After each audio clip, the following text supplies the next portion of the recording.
Let's take a look at command line basics, displaying a calendar of the current month.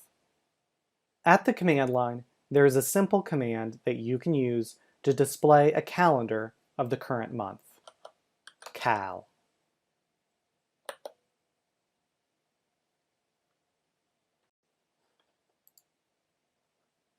Let's take a look at command line basics, displaying the current date and time.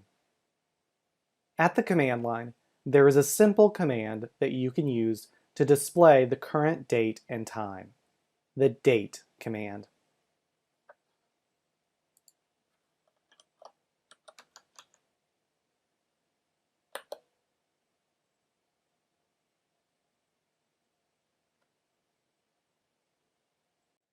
Let's take a look at command line basics, PWD. PWD is one of the simple commands that you need to learn. PWD stands for Print Working Directory. This command gives us the location where we're currently located in the directory structure. Let's take a look at the manual page.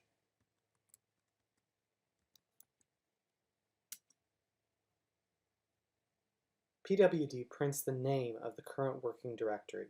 There are a couple of options which you usually won't need to use.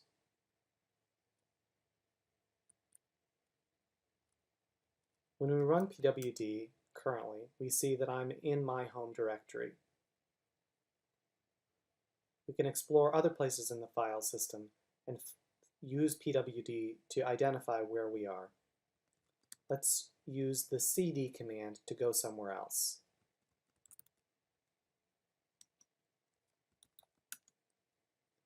Let's try a few more.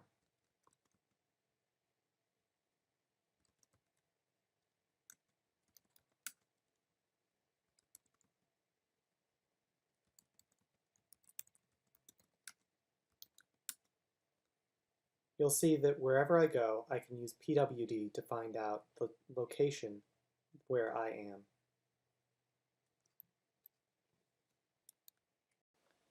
Let's take a look at command line basics, using exit to end a terminal session. When you are done at the command line, it is good practice to explicitly terminate your bash terminal session. This is done using the command exit.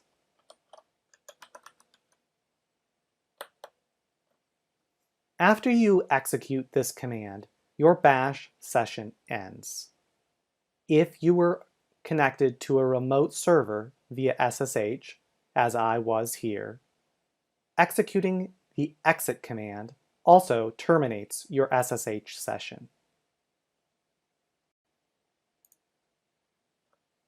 Let's take a look at command line basics, using up and down arrow keys to navigate the command history. Let's begin by running a few simple commands. We'll start by running a command to see the current date and time.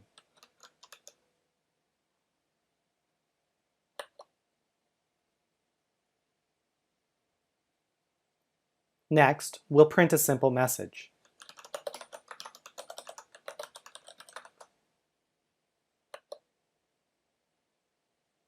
And next, let's display a calendar of the current month.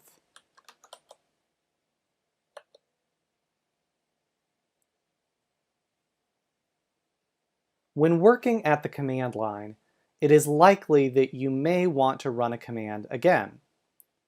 Bash provides a simple mechanism for navigating the commands that you have used recently, the up arrow and the down arrow. Pressing the up arrow will instruct Bash to recall the previous command from the list of recently used commands. Let's try pressing the up arrow. As you can see, the most recently used command now appears. Let's try pressing the up arrow again. The next most recently used command, which in this case was echo, now appears. Let's try pressing the up arrow again. The next most recently used command, which in this case was date, now appears.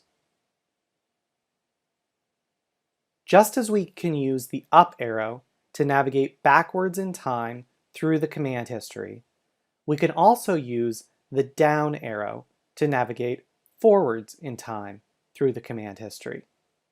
Let's try pressing the down arrow. Doing so takes us forward one command to the echo command. Let's try pressing the down arrow again. Doing so again takes us forward one command, this time to the cal command. And finally, let's press the down arrow one more time. Doing so takes us back to an empty command line. This corresponds with where we were before we first pressed the up arrow.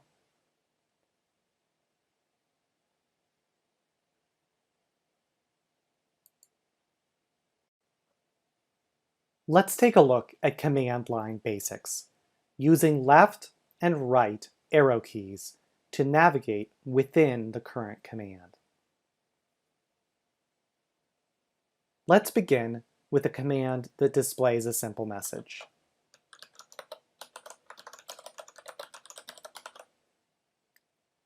After entering this command, what can I do if I want to change what I just typed?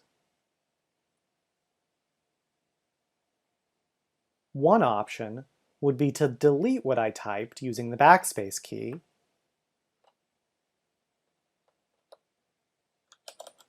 and then type something else.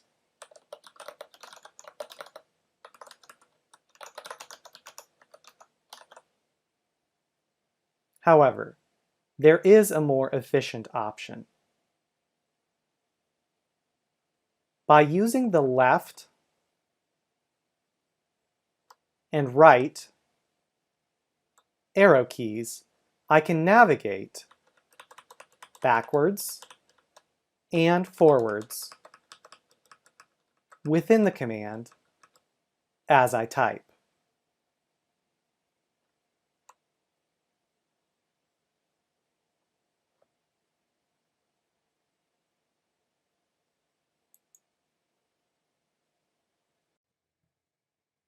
Let's take a look at command line basics. Makedir. Makedir is used to create directories.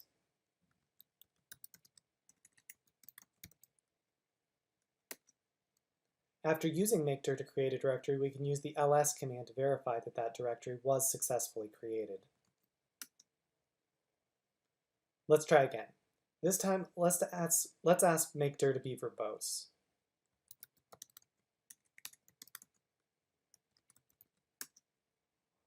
By calling Makedir with the -v flag, Makedir prints a message for each created directory. We can, of course, still use ls to verify that the directory was created. Makedir can also be used to create multiple directories at one time.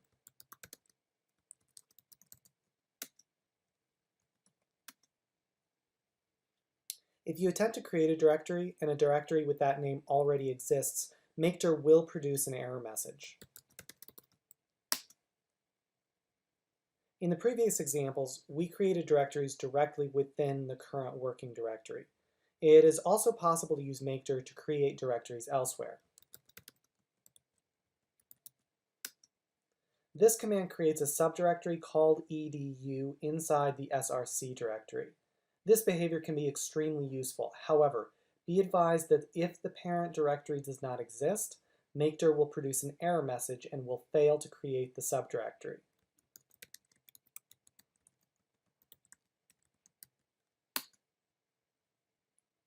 This command failed because the examples directory doesn't exist. There's a solution. Let's take a look at the manual for Makedir to find it. The -p flag instructs Makedir to make parent directories as needed.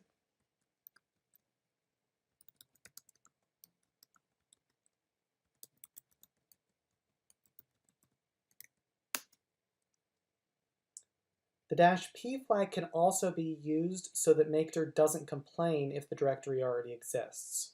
Recall that we already created a directory called bin. As we saw earlier, if we try to create a directory that already exists, makedir will normally fail. But by calling makedir with the -p flag, makedir will silently succeed.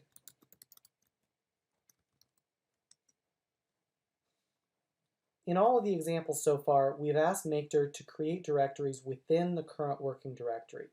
We can alternatively call makedir using absolute paths.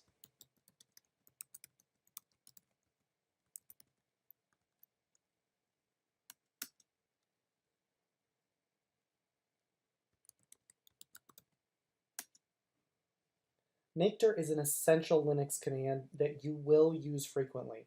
You should practice using it to create directories in your current working directory and elsewhere. While you may never use the -z or -m flags, you should learn to use the -p flag.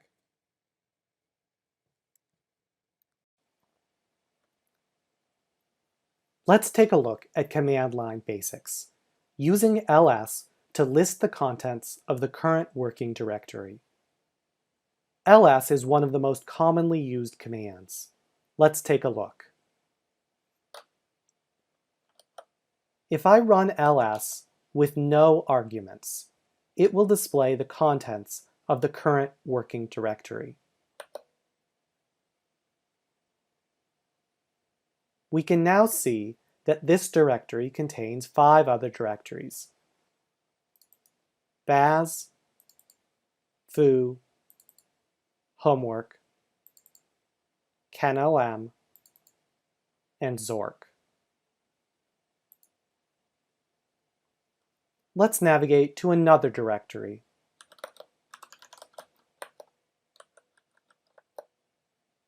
And use ls to view its contents.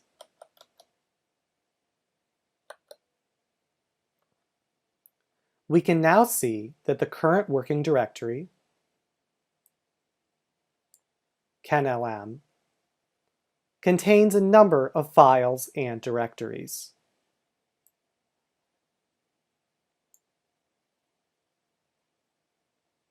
Now, let's use cd to change to a different directory.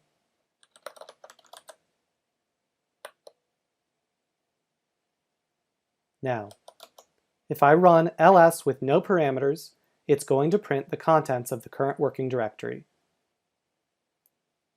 which is /user.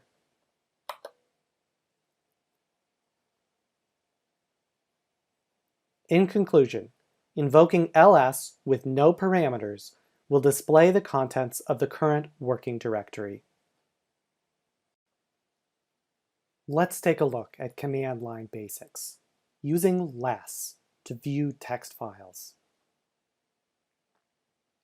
When working at the command line, it is likely that you will commonly want to view the contents of various files you were working with. There are a number of programs you can use to accomplish this goal. One of the most widely used programs for viewing text files is less.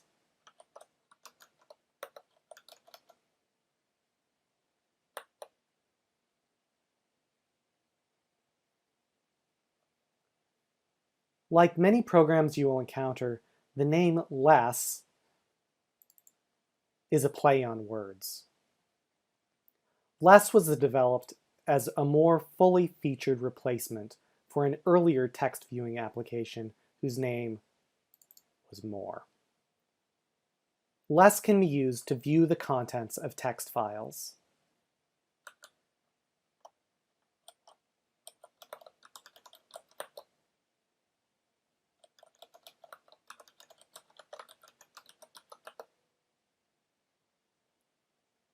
Notice that unlike on Windows, on Linux, file extensions such as .md, .txt, .zip, and .py are not meaningful.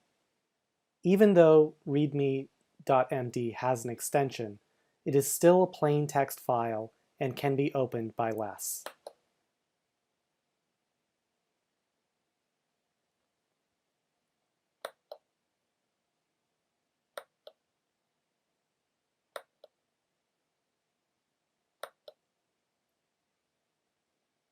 Less can be navigated, page up and page down, using various key shortcuts, including space to page forward and B to move backwards.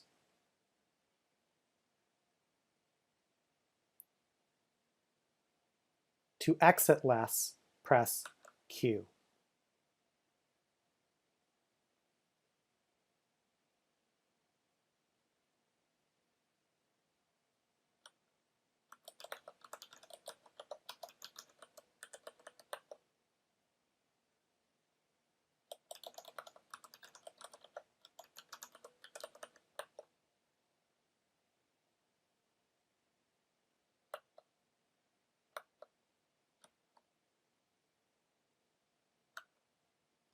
Less has lots of options. One helpful option is the display of line numbers. This option can be enabled with the -N flag.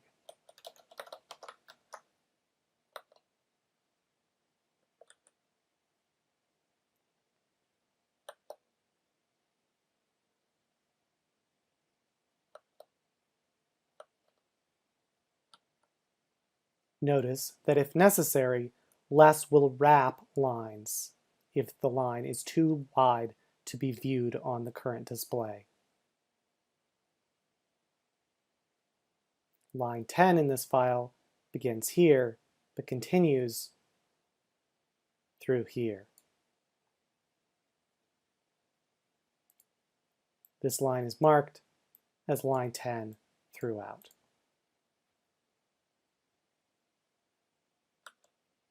Let's take a look at some other files.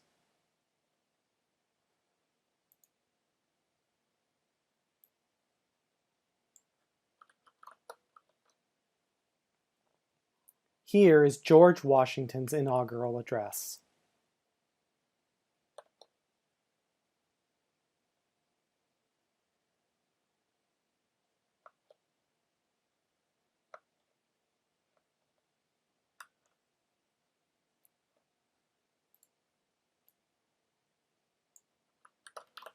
And here is Johnson's.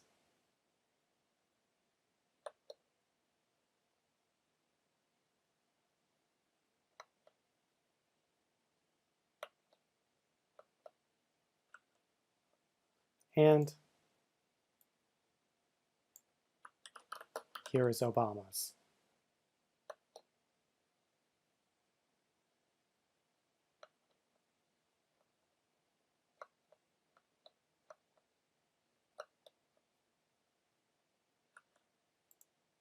The text files don't have to be in English.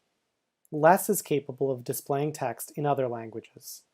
For example, here's a Swadesh list for Russian.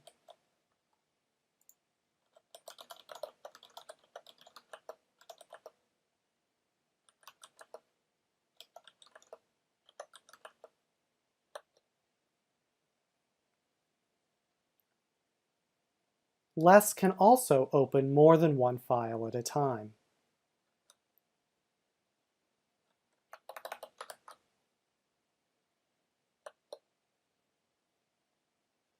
When using less to view multiple files, the command :N is used to navigate to the next file.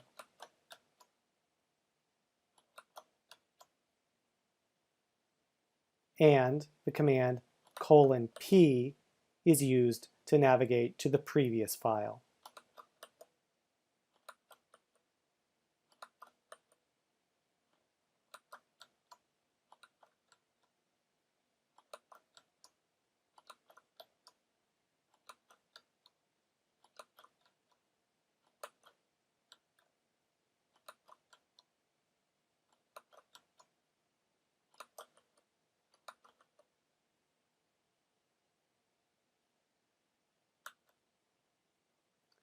Less is one of the most commonly used programs you will encounter when using the command line.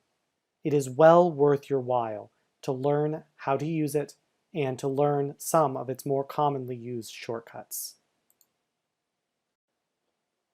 Let's take a look at command line basics, using ls to list the contents of a non-current directory using a relative path. Let's take a look. If I run ls with no arguments, it will display the contents of the current working directory.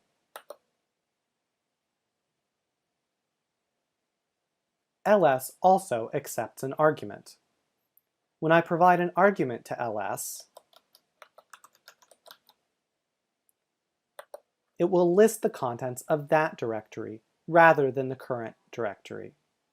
So, here we see that there are a number of files and directories within the kenlm directory.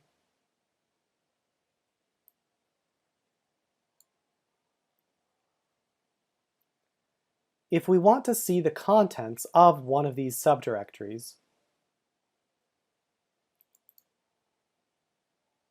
one approach would be to use cd to navigate to that subdirectory and then use ls to view its contents.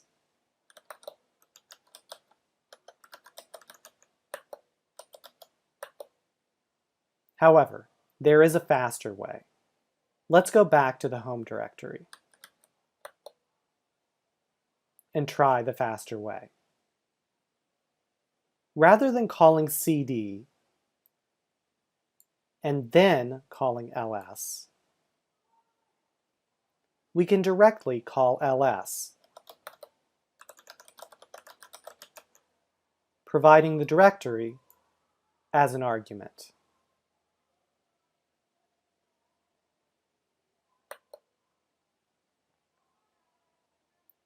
In the above invocation of ls, we provided a relative path, kenlm/include, as an argument to ls. After doing so, ls listed the contents of the specified directory. We can also call ls using other relative paths, including those that make use of dot and dot dot.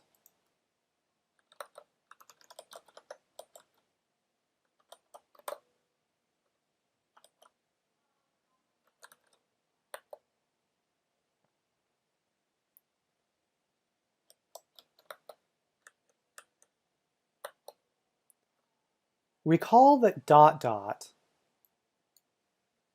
refers to the parent of the current working directory. In this case, the parent of the current working directory is kenlm. Let's try another.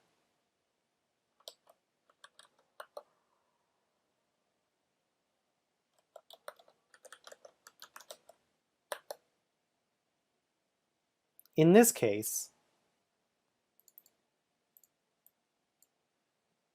dot dot refers to the parent of the current working directory, kenlm.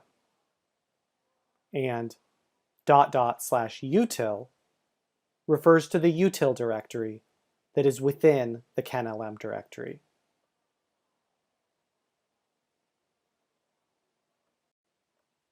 Let's take a look at command line basics, using ls to list the contents of a non-current directory using an absolute path. Let's take a look. If I run ls with no arguments, it will display the contents of the current working directory. ls also accepts an argument. When I provide an argument to ls,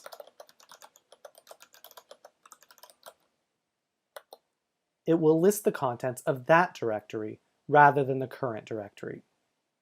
So here we see that there are a number of files and directories within the kenlm directory. If we want to see the contents of one of these subdirectories, one approach would be to use cd to navigate to that subdirectory, and then use ls to view its contents.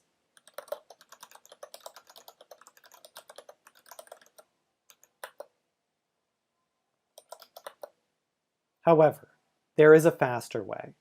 Let's go back to the home directory and try the faster way.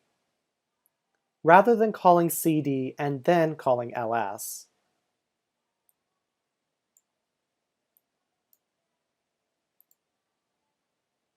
we can call ls directly, providing the directory as an argument.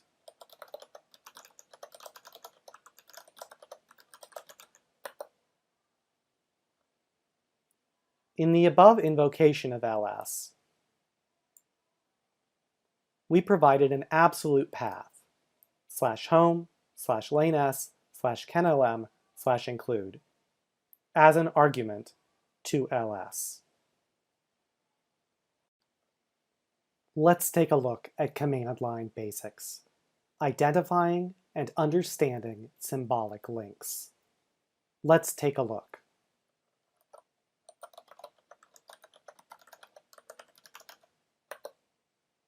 So far, everything looks normal. User bin Python is a file. More specifically, we can use this file to invoke the Python interpreter. Let's look more closely at this file.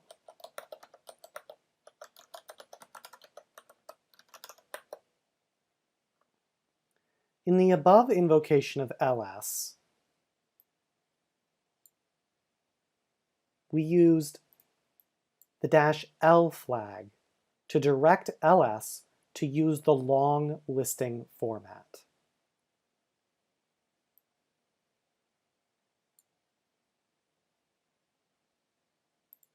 Notice that in this long listing, there is an arrow. The arrow means that user bin Python is not a regular file. Instead, it is a symbolic link that points to another file. In this case, user bin Python points to the file Python 2.7. We can confirm that user bin Python is a symbolic link by invoking the program file.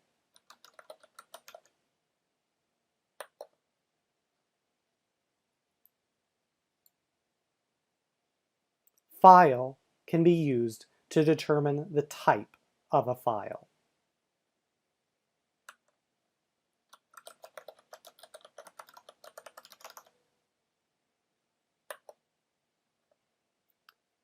This confirms that user bin Python is a symbolic link.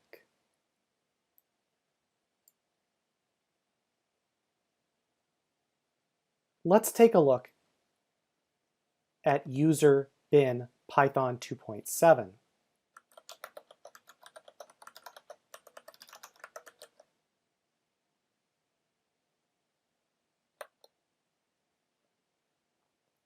We see now that user bin Python 2.7 is an actual executable file.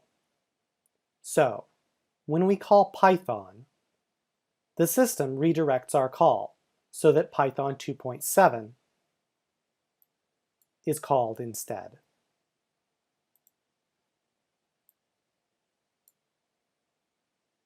Now, let's look at a slightly more complex example.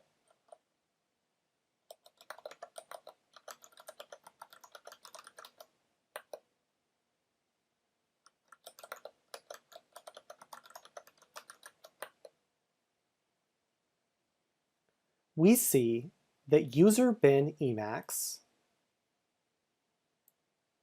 is a symbolic link to Etsy Alternatives Emacs.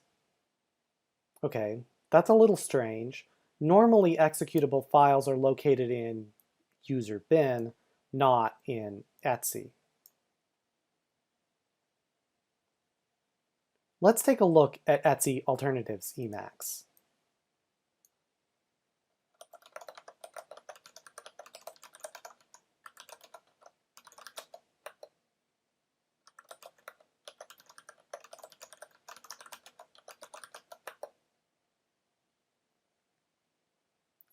We see now that we have another symbolic link. Etsy Alternatives Emacs is actually a symbolic link to user bin Emacs24x.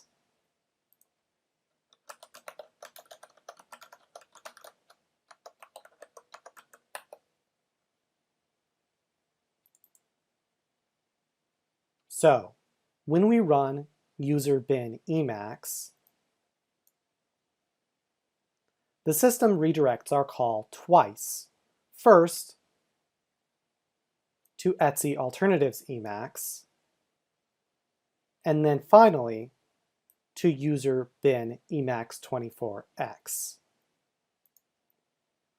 In conclusion, symbolic links, like shortcuts in Windows and aliases in the Mac OS, provide a mechanism for referring to another file.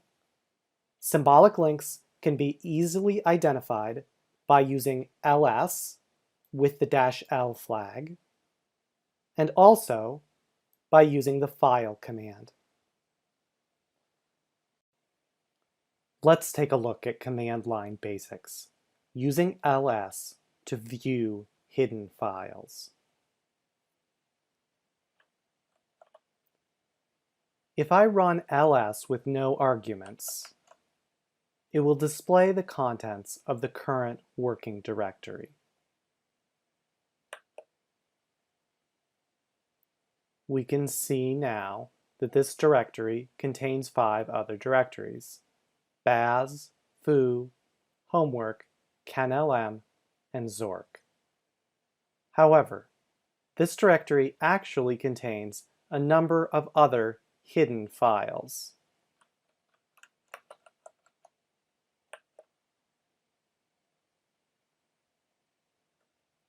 By default, ls ignores any file whose name begins with dot. We can force ls to display these otherwise hidden files by using the -a flag.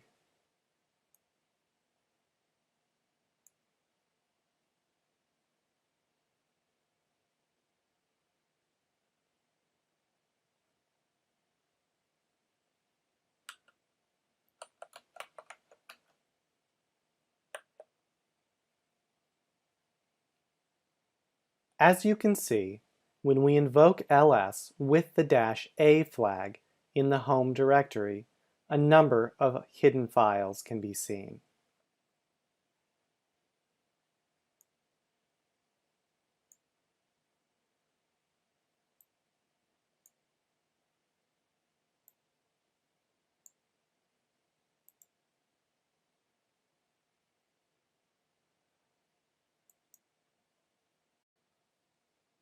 Let's take a look at command line basics, using ls with additional options. If I run ls with no arguments, it will display the contents of the current working directory.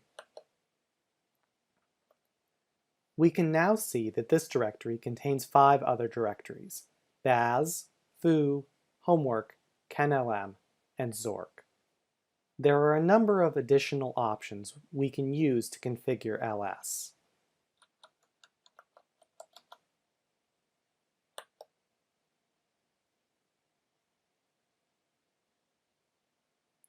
One commonly used option is the -l flag.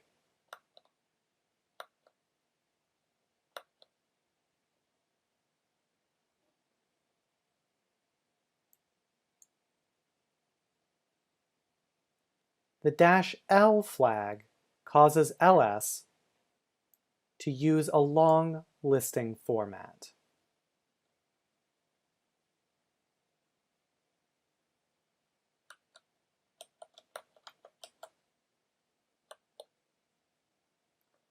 Using the long listing format shows us additional information for each file. This information includes the file type, file permissions,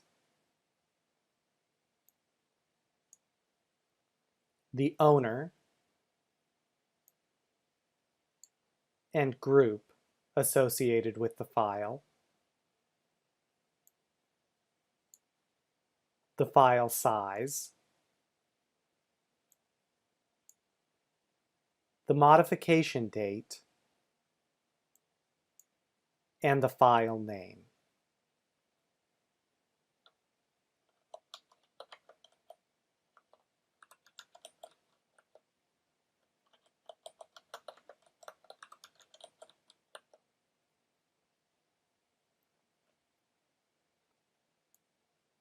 The file sizes reported by ls-l aren't particularly readable.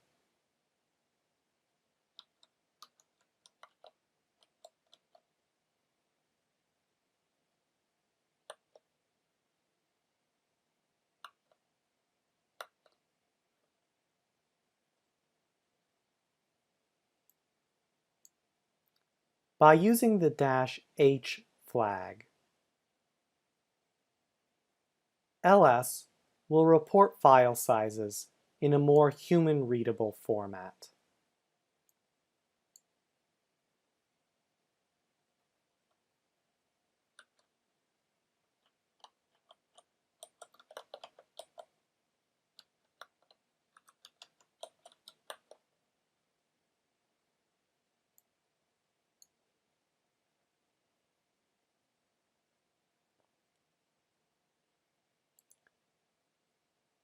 Notice that when we specify multiple flags, we can either list each flag separately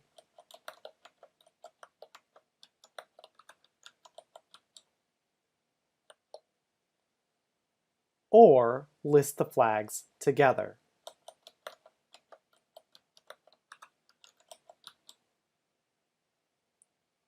The above two commands are equivalent.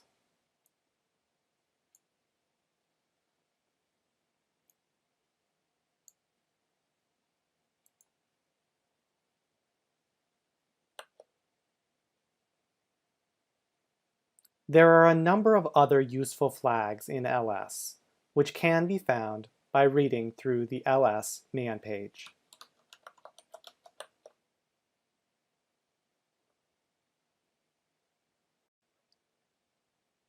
Let's take a look at command line basics, using rm to delete files and directories. Let's take a look. The rm command can be used to delete files.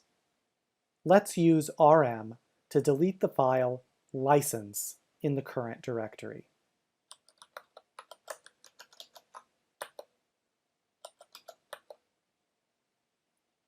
After using rm, the specified file has been deleted. Note that by default, rm does not prompt you for confirmation. It simply deletes the file.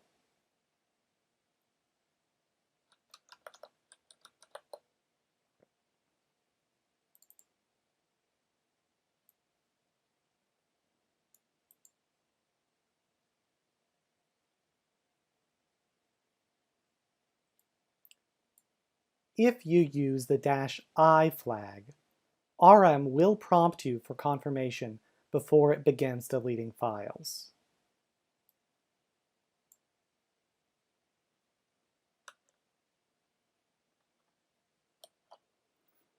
Let's use rm to delete a file in the foo directory.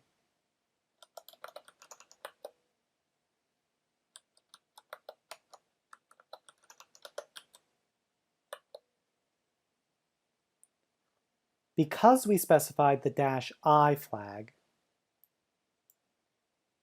rm prompted us for confirmation before it deleted the file. Let's see what happens if I say no.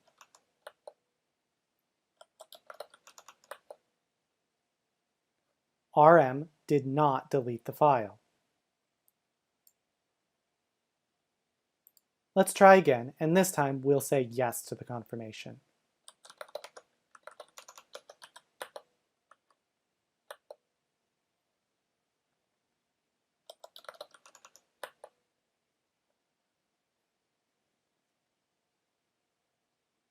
We can also use the -v flag to force RM to explain what is being done.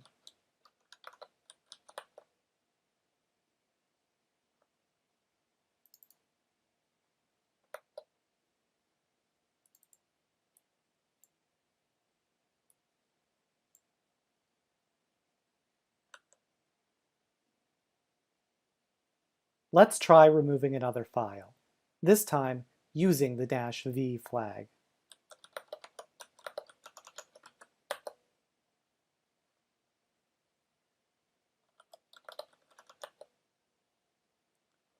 By invoking RM with the -v flag, RM printed a message confirming that the file was deleted.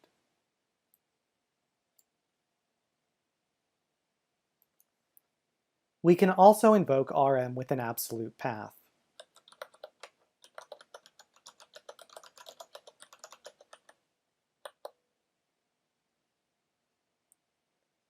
Now, let's try to use RM to delete the foo directory.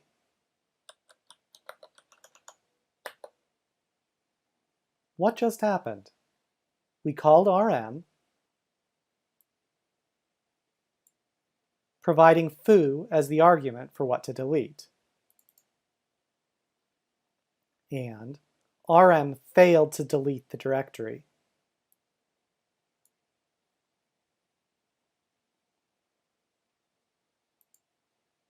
Let's look at the man page for RM to see if we can figure out what just happened.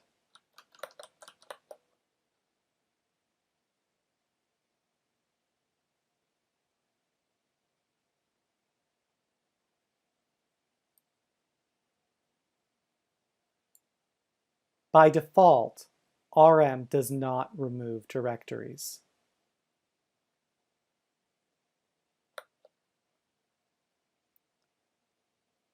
To force RM to remove a directory and any contents it might have, we can invoke RM with the -r flag.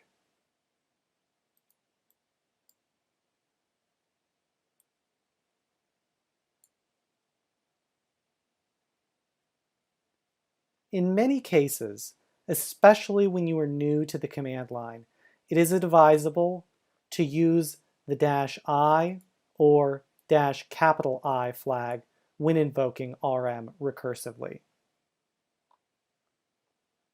Here, we'll use the -I flag.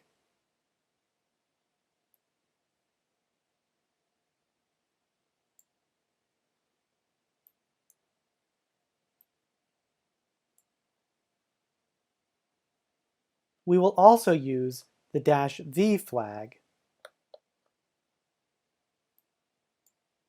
so that RM will confirm what files it deletes.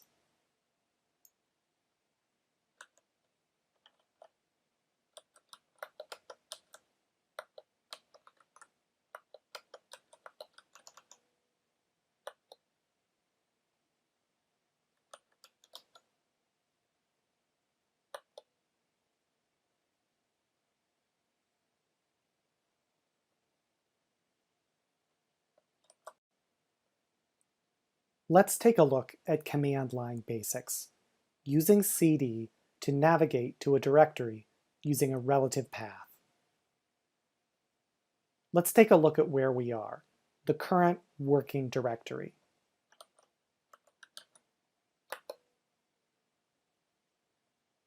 Now, let's use ls to view the contents of the current working directory. We can use the bash built-in command cd to change directories.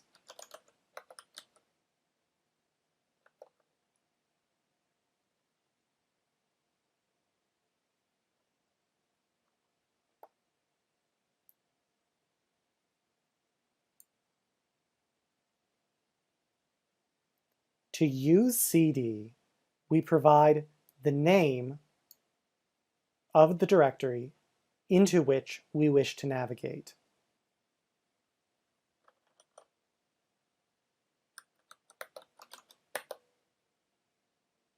Let's use pwd to verify that we've changed directories. Notice that in the above invocation of CD, we only specified the name, Baz. We did not type /home/lane_s/Baz. This style of referring to a directory by only part of its name shows the use of CD using a relative path. The absolute path in this case would be /home/lane_s/Baz.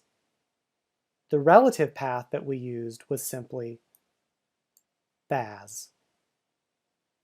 Because we were located in the directory /home/lane_s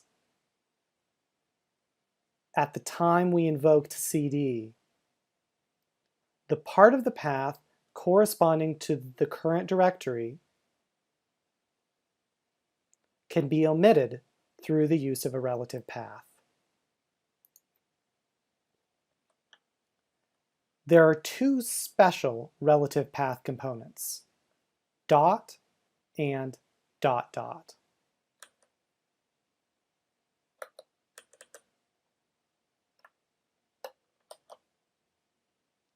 Dot refers to the current working directory. Dot dot refers to the parent of the current working directory. Let's recall where we are. The current working directory, Baz, is located within the directory lane_s. We could refer to the parent by its absolute path, /home/lane_s, or we could refer to it as dot dot. Let's use CD and dot dot to navigate to the parent of the current working directory.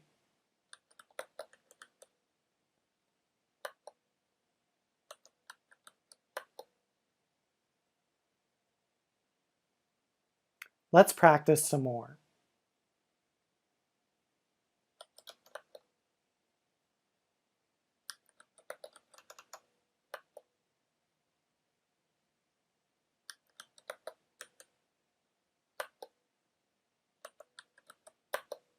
What just happened? We told CD to navigate to dot. Dot is another name for the current working directory. Consequently, we stayed in the same current working directory. In other words, we didn't go anywhere.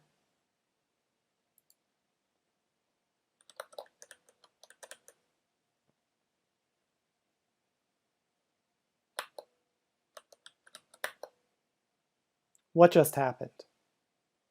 We were in /home/lane_s/foo.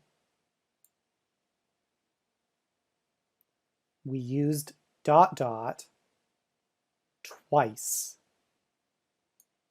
From /home/lane_s/foo, dot dot would refer to the parent directory, /home/lane_s.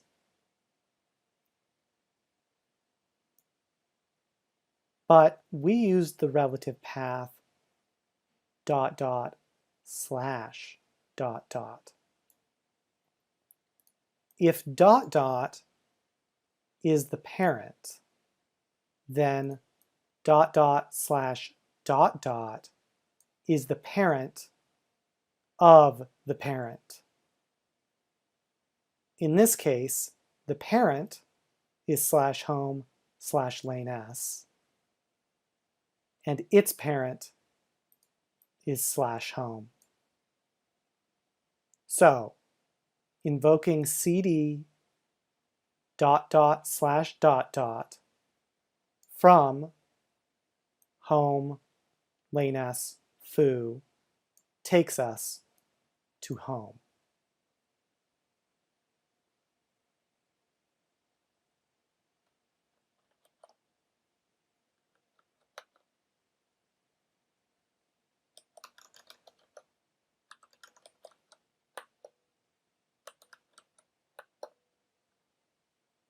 Notice what we just did. We used a relative path, lane S / KenLM,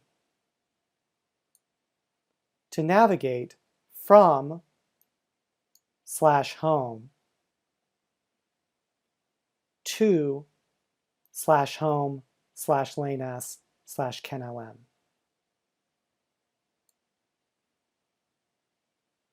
We could have called CD twice, but this way was faster. Let's go back and see the slower way.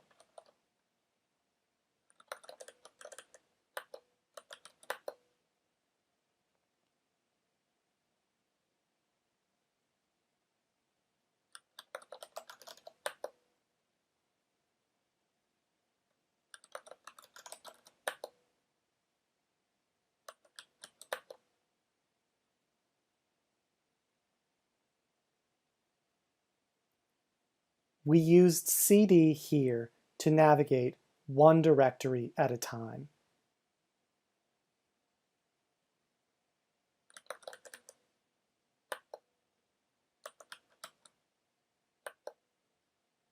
Just as we can use ls to look into subdirectories, we can also use CD to navigate directly into subdirectories.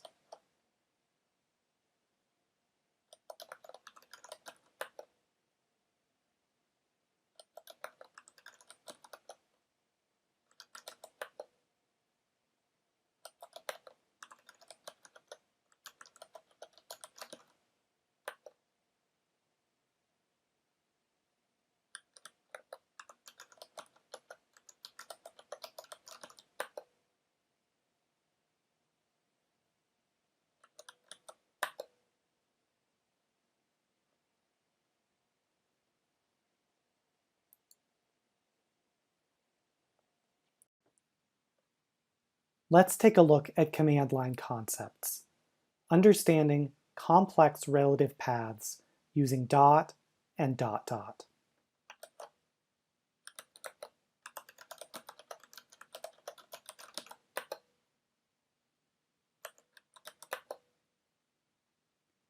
Now, let's take a look at one example of a relative path that uses both dot and dot dot multiple times.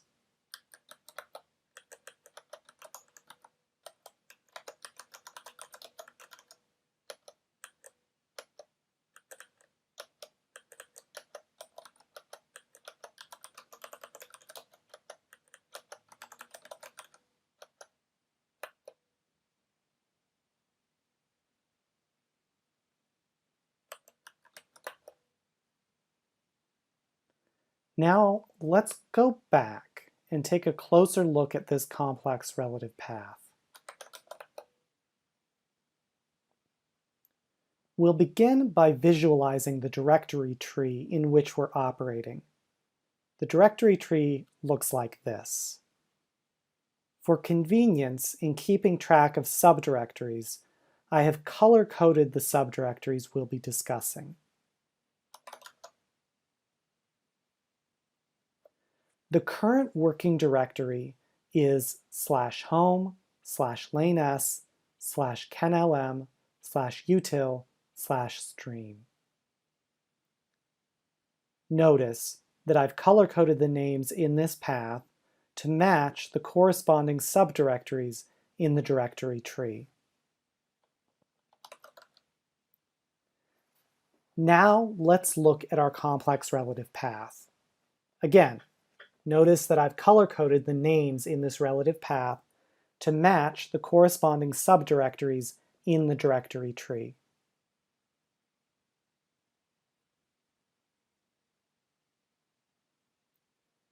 Dot dot, which you see here in red, refers to the parent of the current working directory.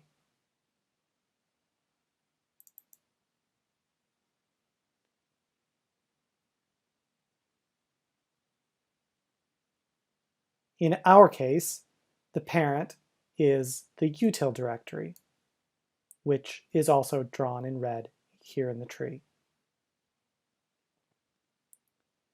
Double conversion is a subdirectory of util. Thus, given that stream is the current working directory, / double conversion refers to the subdirectory colored in gold in the tree.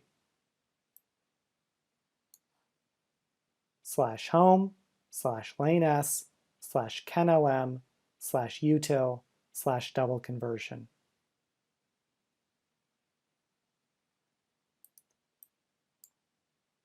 Dot is another name for the current directory. This means that / double conversion /dot means exactly the same thing as / double conversion.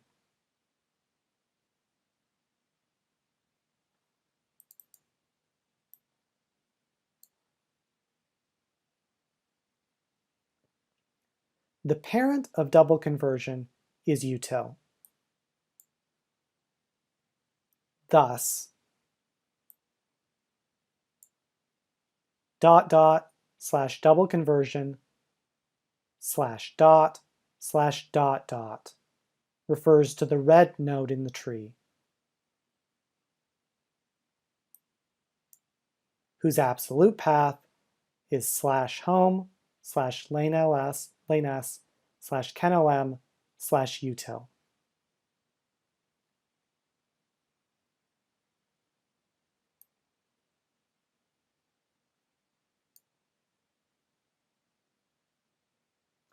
The parent of util is kenlm.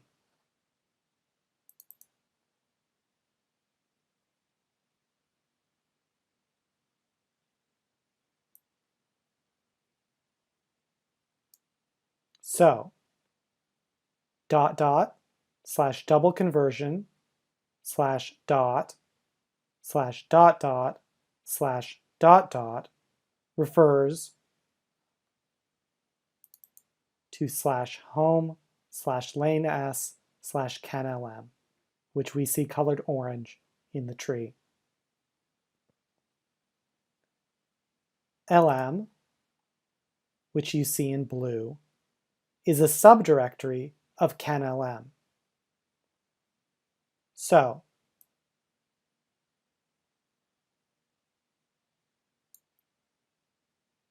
/ double conversion /dot /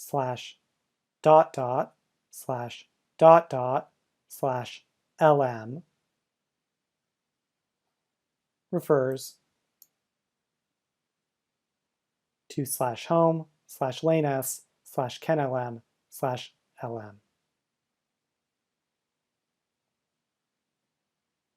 And because dot, which we see here in blue, refers to the current directory, / double conversion /dot / lm /dot refers also to lm.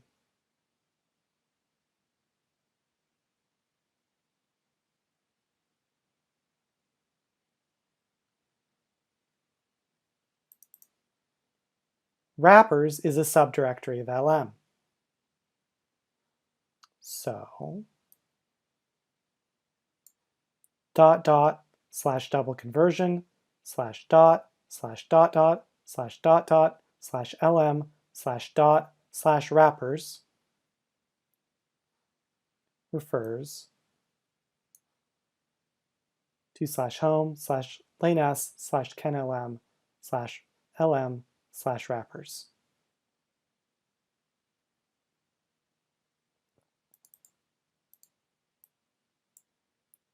/, which we see here in blue, refers to the parent of the current working directory.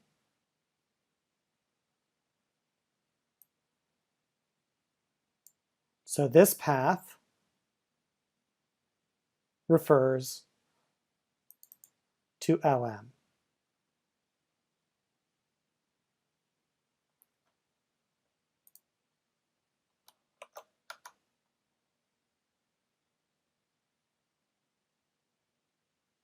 And finally, builder is a subdirectory of LM.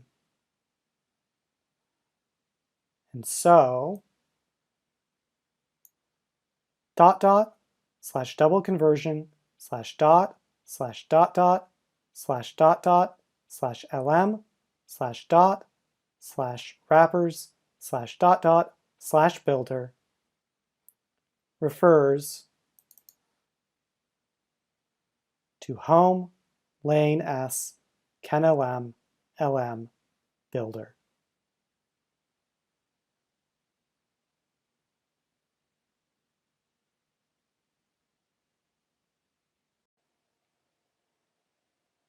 Let's take a look at command line concepts.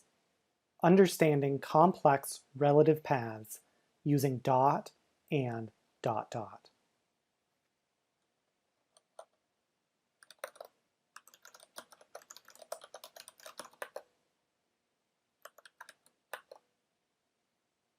Now, let's take a look at one example of a relative path that uses both dot and dot dot multiple times.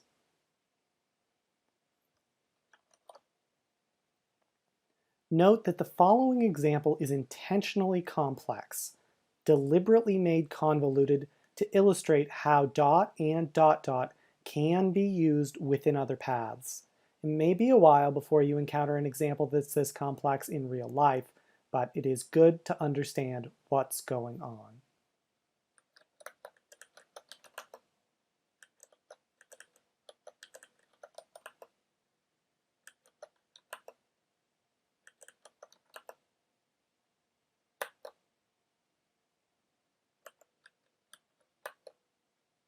Now, let's go back and unpack that messy path.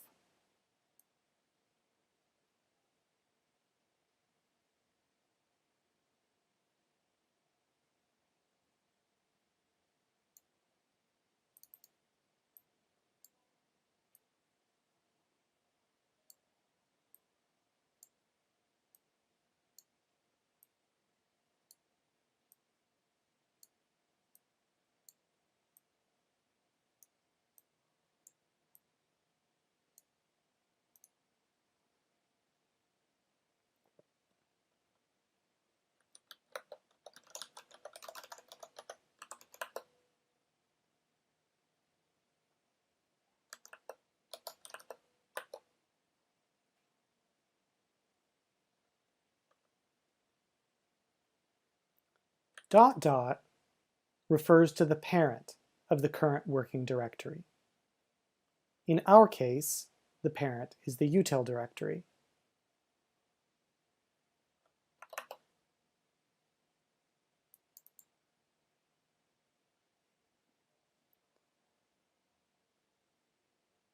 Double conversion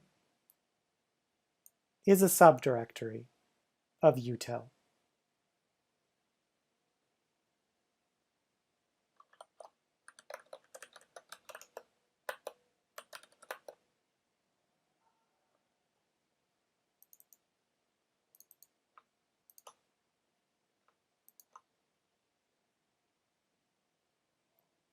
Its absolute path is slash home slash lane S slash kenLM slash util slash double conversion.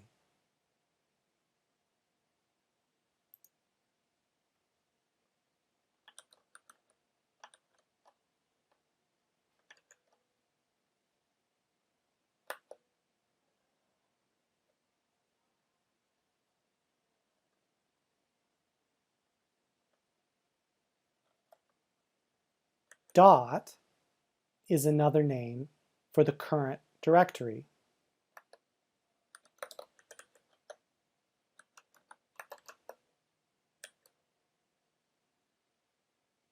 that means dot dot slash double conversion slash dot means exactly the same thing as dot dot slash double conversion.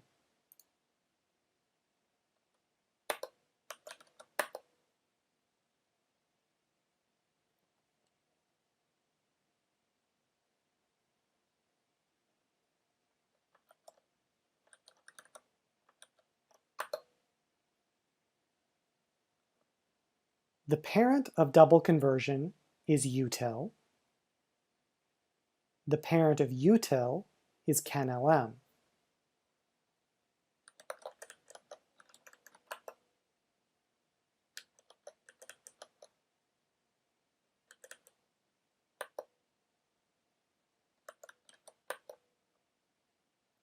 So, dot dot slash double conversion slash dot slash dot dot slash dot dot refers to home lanes CanLM.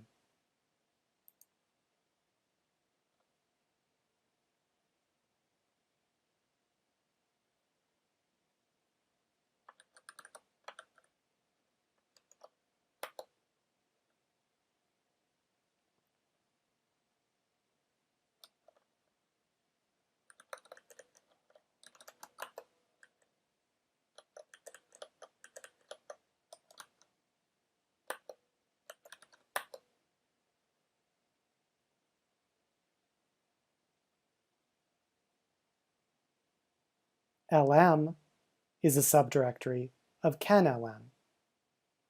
So, dot dot slash double conversion slash dot slash dot dot slash dot dot slash LM refers to home lanes CanLM LM.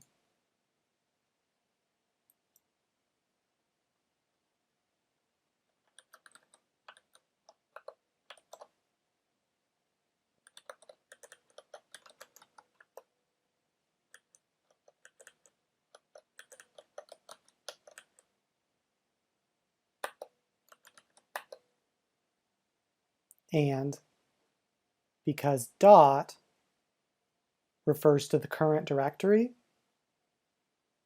dot dot slash double conversion slash dot dot dot slash dot dot slash LM slash dot is the same as dot dot slash double conversion slash dot dot slash dot dot slash LM. Also referring to home lanes CanLM LM.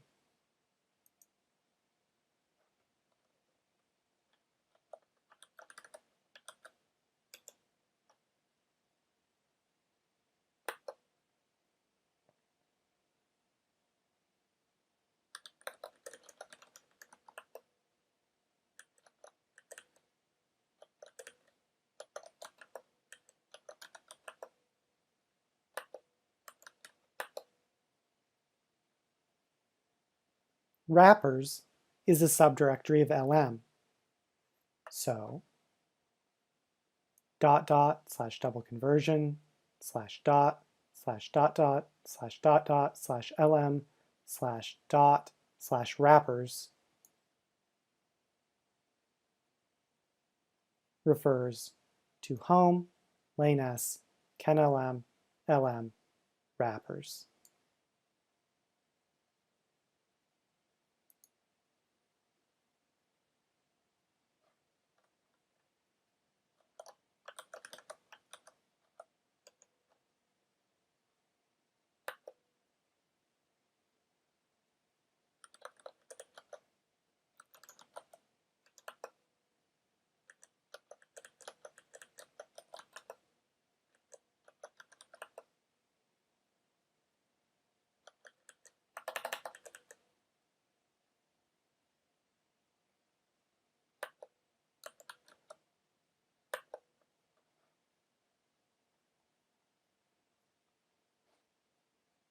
Dot dot refers to the parent of the current working directory. So dot dot slash double conversion slash dot dot slash dot dot slash lm slash dot slash wrappers slash dot dot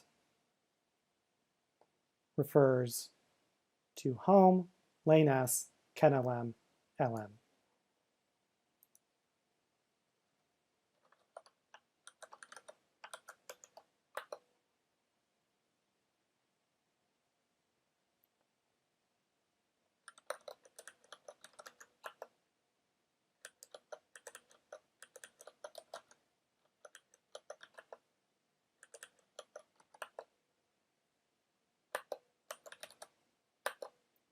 And finally, builder is a subdirectory of lm. So dot dot slash double conversion slash dot dot slash dot dot slash lm slash dot slash wrappers slash dot dot slash builder refers to home, lane s, kenlm, lm, builder.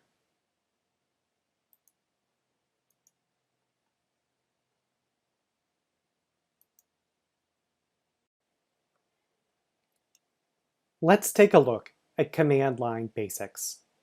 Using cd to navigate to a directory using an absolute path. Let's take a look at where we are, the current working directory. Now, let's use ls to view the contents of the current working directory. We can use the bash built-in command cd to change directories.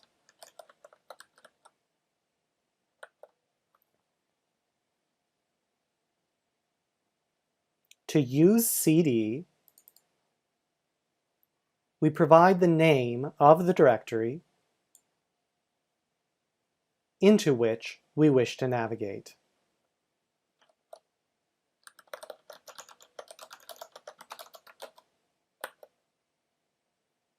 Let's use pwd to verify that we have changed directories.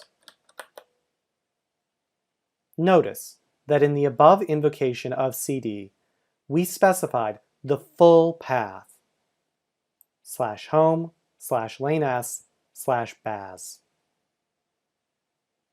This style of referring to a directory by its full name shows the use of cd using an absolute path. Let's navigate somewhere else.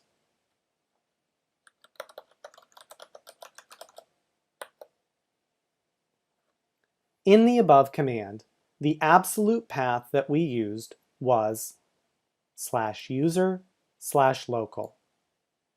Notice that an absolute path always begins with a slash.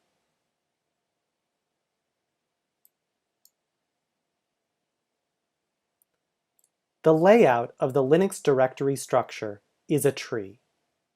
There is a single unique root of the file system tree.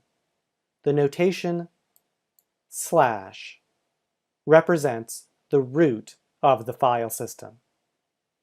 All directories have / as their ultimate ancestor. Every absolute path begins with /. Every absolute path specifies a sequence of contains relations, beginning with the current file or directory and ending at the root of the file system.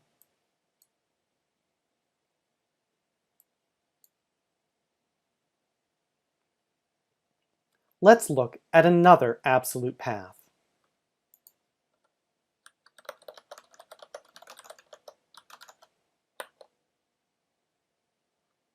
We used cd to navigate to /user/share/man. /user/share/man is an absolute path. Let's decompose this absolute path to understand it better. Man is a directory. We can use ls to view its contents.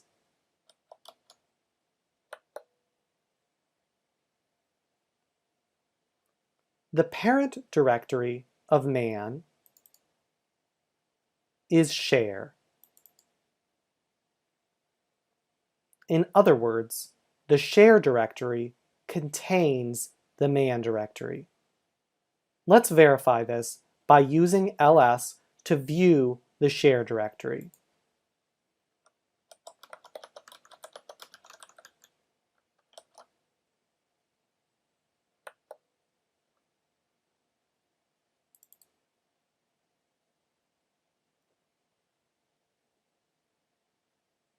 The share directory contains the man directory.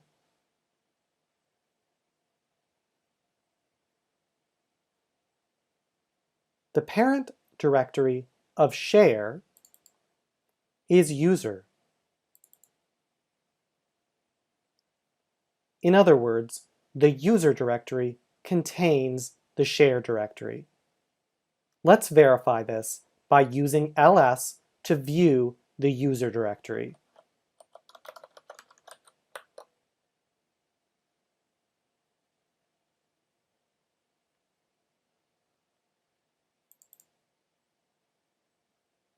The user directory contains the share directory. And finally, the parent of user is root. In other words, the root directory contains the user directory. Let's verify this by using ls to view the contents of the root directory.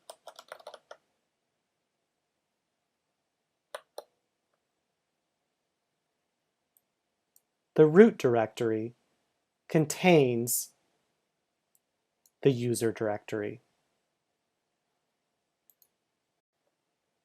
Let's take a look at command line basics, using cd without options to navigate to the home directory. Let's take a look at where we are, the current working directory. We are currently located in the home directory. Each user has a unique home directory. The path of the home directory can also be observed by printing the value stored in the home environment variable.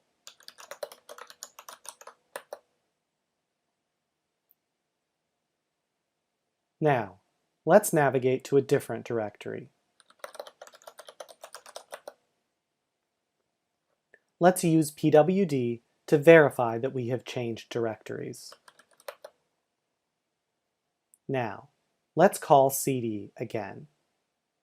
This time, we're going to call cd without providing a directory path.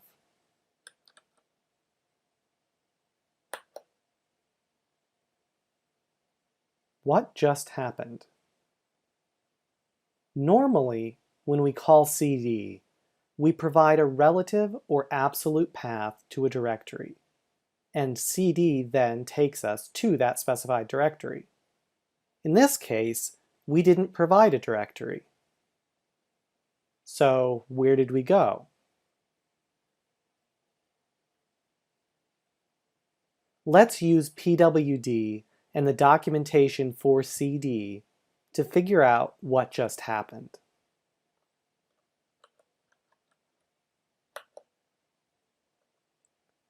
By running pwd, we can see that cd took us to the home directory.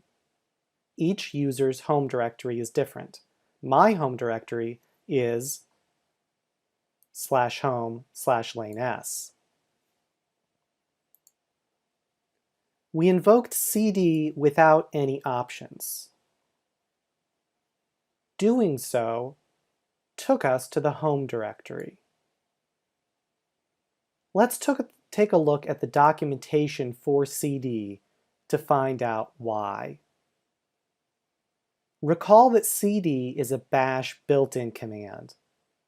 Documentation for bash built-in commands can be accessed using the help command.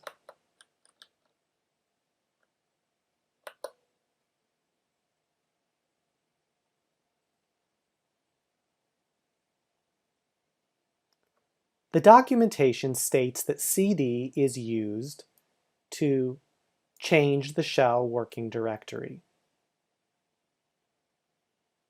Specifically, cd is used to change the current directory to dir. Normally, dir is provided by the user. However, the square brackets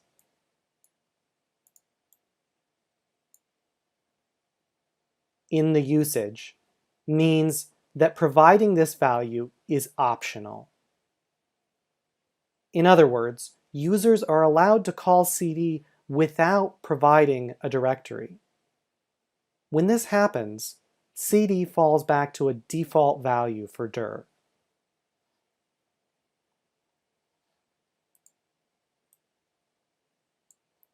The default dir is the value of the home shell variable.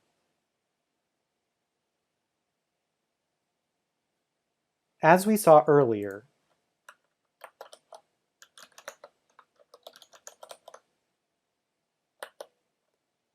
the home shell variable stores the value of the user's home directory.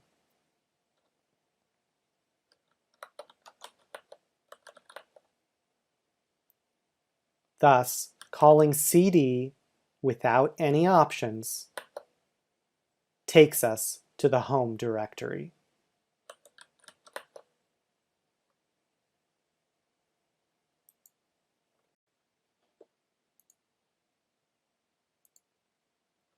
Let's take a look at command line basics, using mv to move files.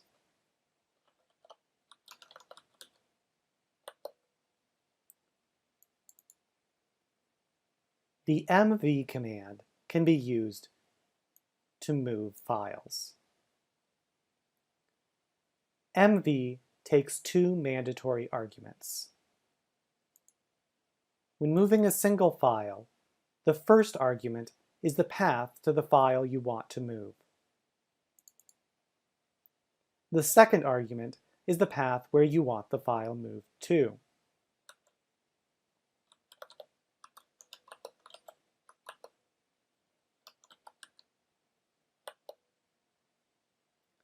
In the above invocation of mv, I moved the license file from the KenLM directory. The result is a file in my current working directory called abc.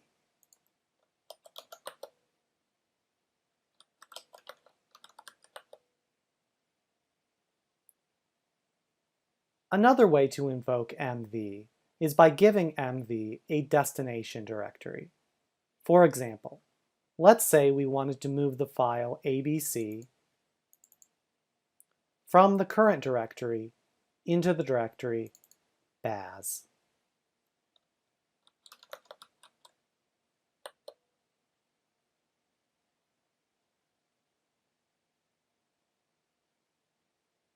To do so, we call mv using abc as the source file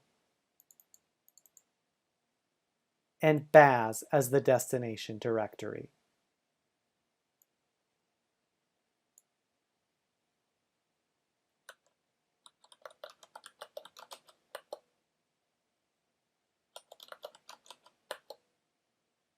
As you can see, after the above invocation of mv, the baz directory now contains abc.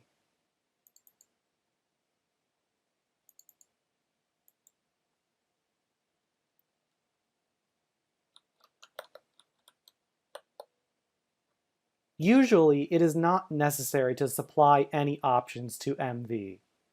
However, if you want confirmation of what MV is doing, invoking MV with the -v flag will explain what is being done.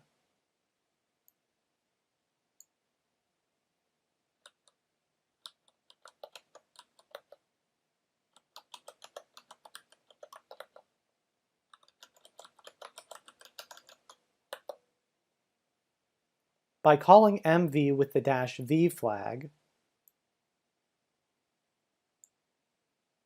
MV confirms that it moved the file baz/abc to kennelm/license.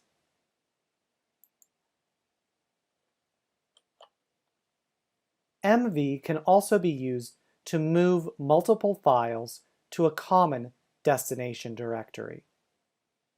Let's use touch to create several empty files.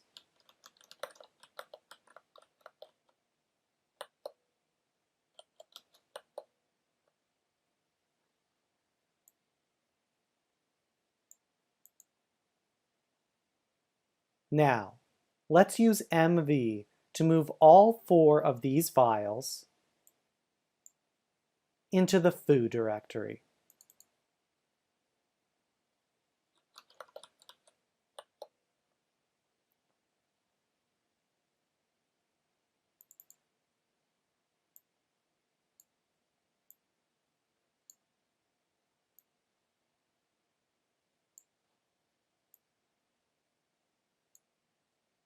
The ...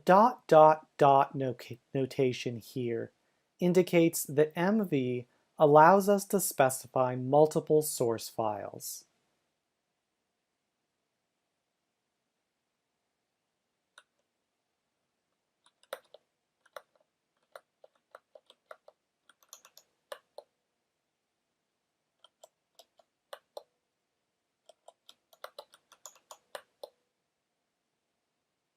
As you can see, all 4 files have been moved to the foo directory.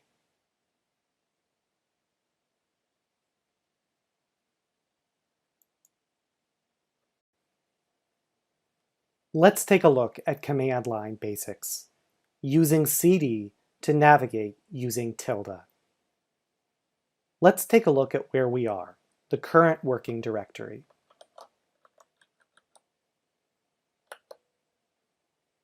We are currently located in the home directory. Each user has a unique home directory.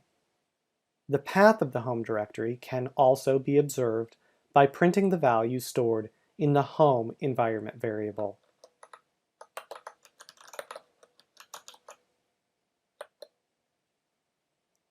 Let's look and see what other users have home directories on this system.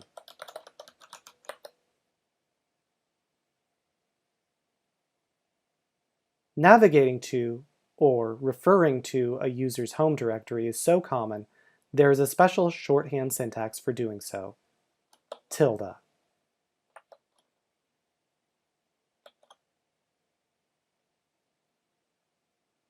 The notation tilde username refers to the home directory for username.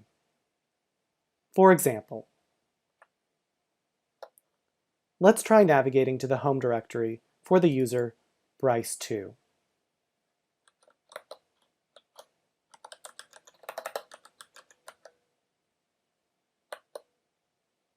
We can use pwd to verify that we have successfully navigated to the home directory for the user Bryce2. Let's try again with another user.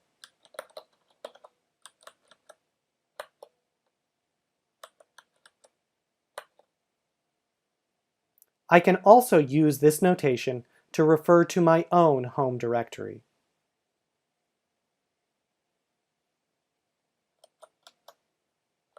My username on this system is Lane S, so I can refer to my own home directory using tilde Lane S.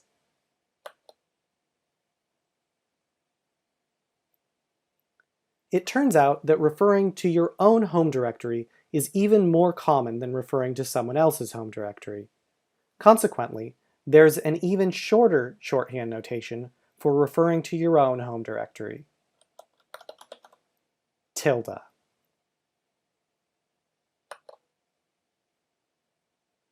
When used as a directory, a bare tilde without an accompanying username refers to the user's own home directory.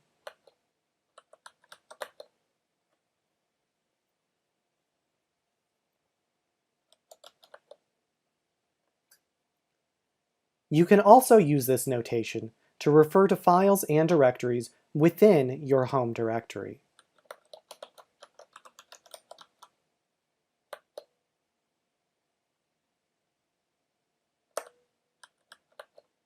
Notice that in the above invocation of CD, tilde/kenlm refers to the kenlm directory that is in my home directory.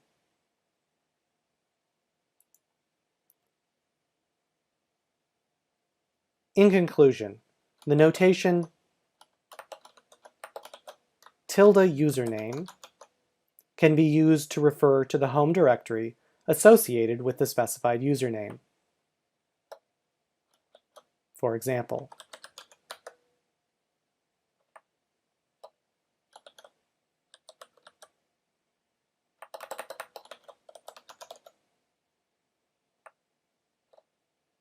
and the notation tilde can be used to refer to your own home directory.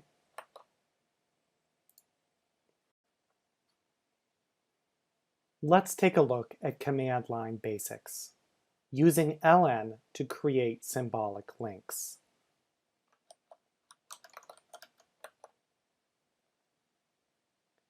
The ln command, when used with the -s flag, can be used to create symbolic links.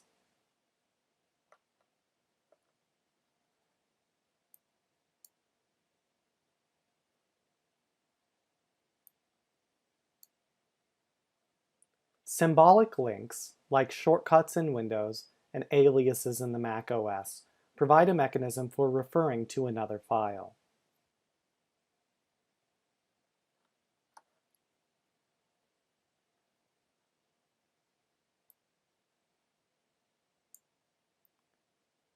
In its first form, ln takes two mandatory arguments.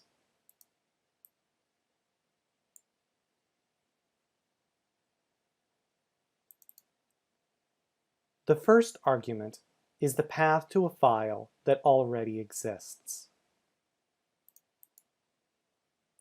The second argument is the path where you want the new symbolic link created.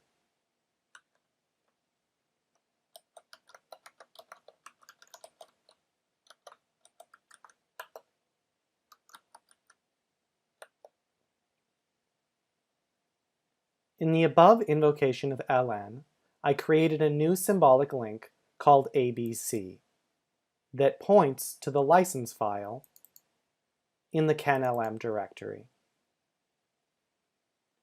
abc is not a copy of license. It is a symbolic link to license.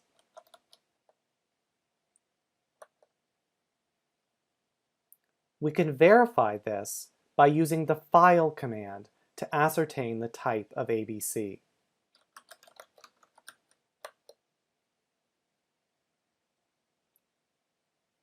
We can also verify this by calling ls with the -l flag.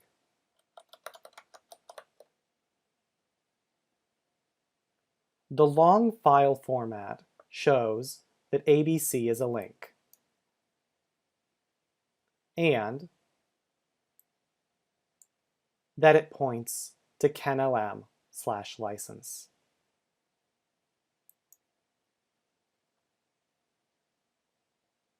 Now, let's take a look at the second form of invoking ln.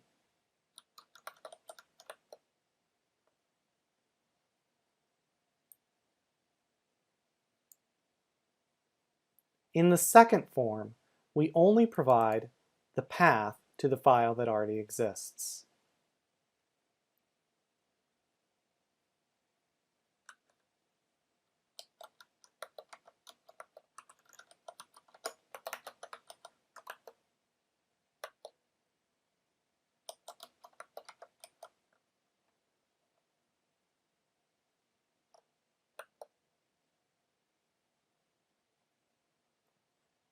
When we invoke ln in this manner, providing only a single file as an argument,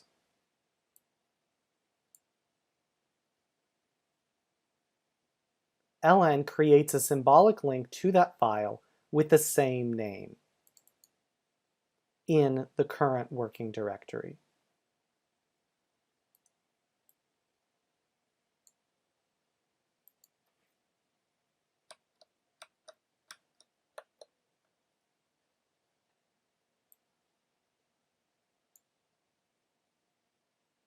The third form of invoking ln is more advanced and can involve some additional subtleties, so we'll cover that in a separate video.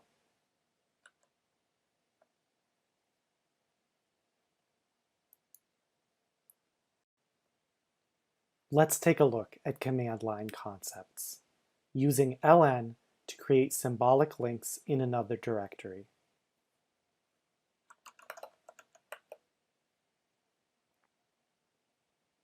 The ln command, when used with the -s flag, can be used to create symbolic links.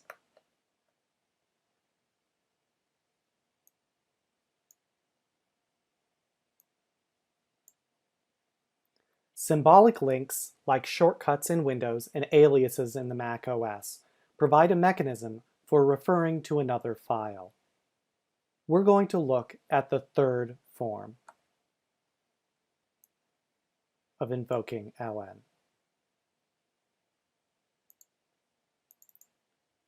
The first argument is the path to a file that already exists.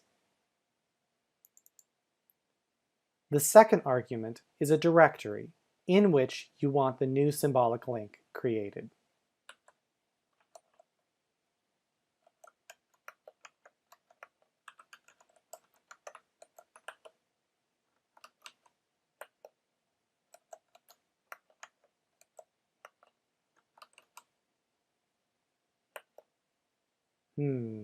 Something's not right here.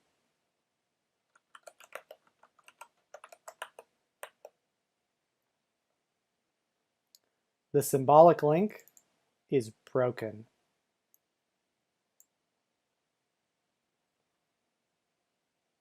Let's remove the broken link and try again.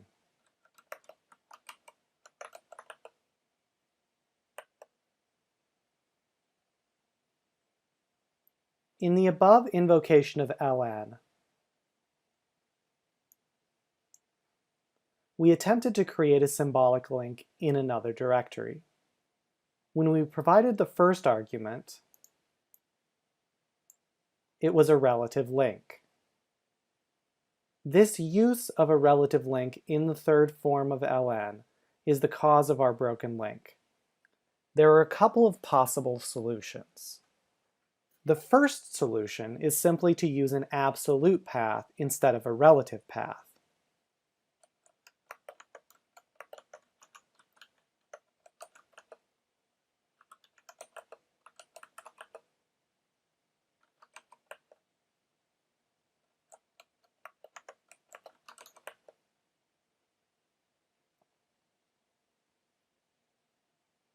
Now, let's remove the symbolic link and figure out how to make a symbolic link in another directory using a relative path.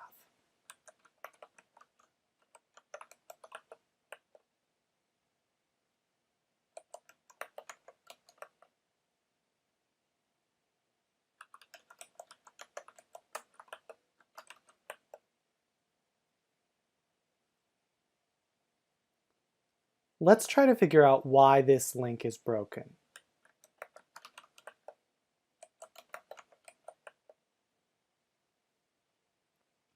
Within the baz directory, license is a symbolic link pointing to kenlm/license. kenlm/license is a relative path.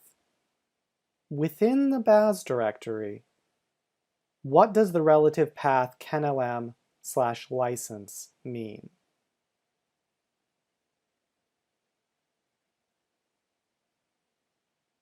Well, it would mean that there should be a directory, a subdirectory, called kenlm within the current directory, baz.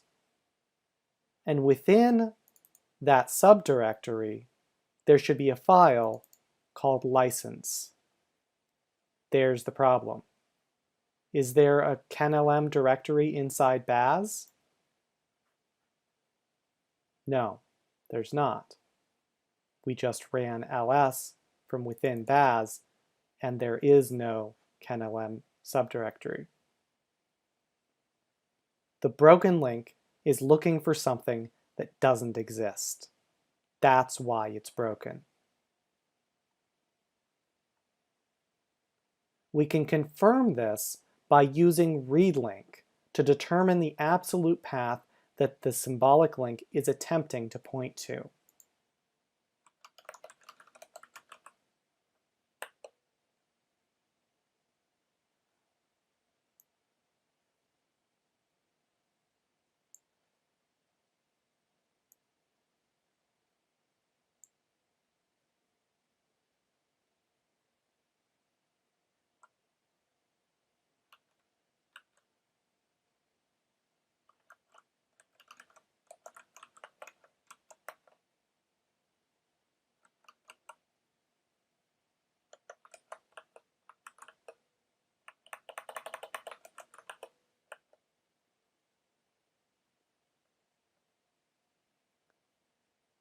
This confirms that the symbolic link is looking for a file that doesn't exist.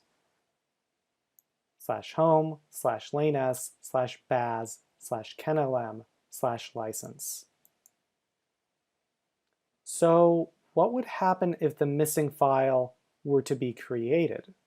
Let's find out. To do so, let's create a directory called kenlm within the baz directory.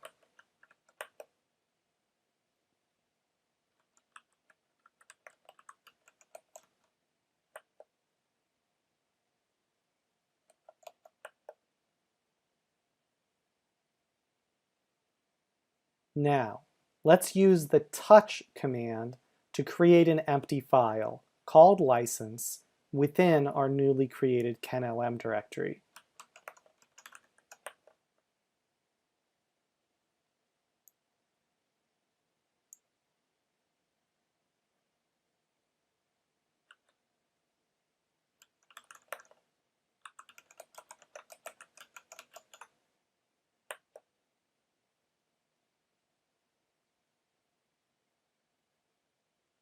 Finally, let's see if our symbolic link is still broken.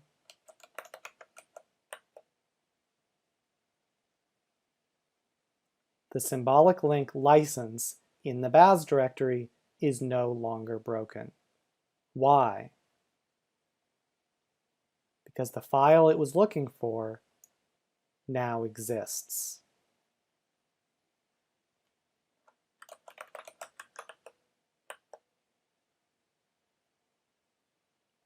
So, our link is no longer broken, but it's pointing to the wrong file. Specifically, it's pointing to the empty file we just created. That's not what we want at all. Let's remove these dummy files and try again.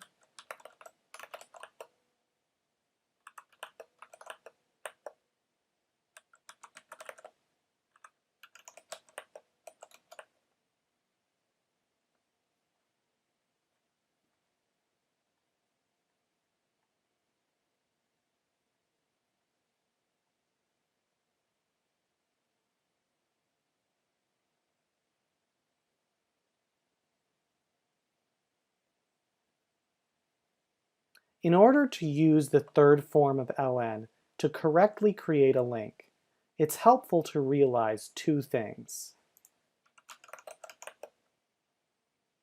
First, ln interprets this first argument as a string.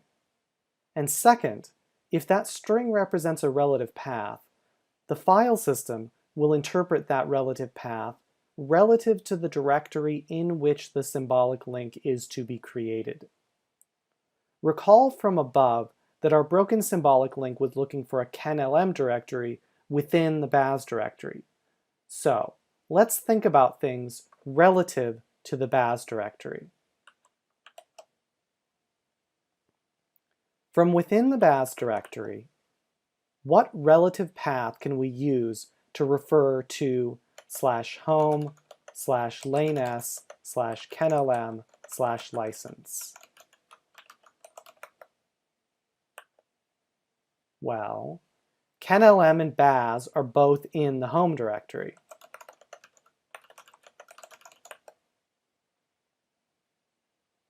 In other words, they have a common parent. We can refer to the parent of the current working directory as ...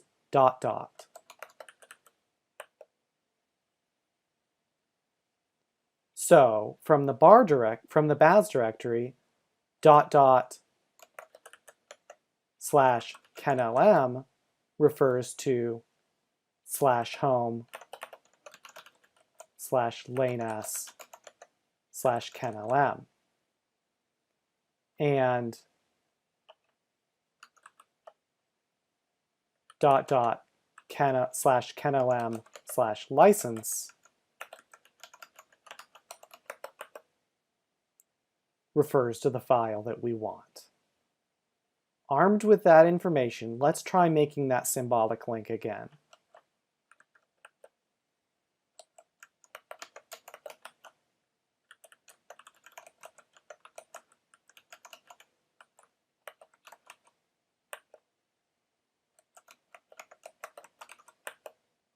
It worked.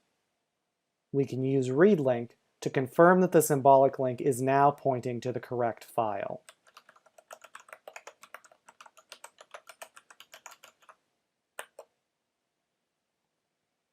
We have succeeded in creating a symbolic link in another directory using a relative path. To do so, we had to think about the relative path from the perspective of the directory in which the link is being created. It turns out that we can ask ln to do this change of perspective for us.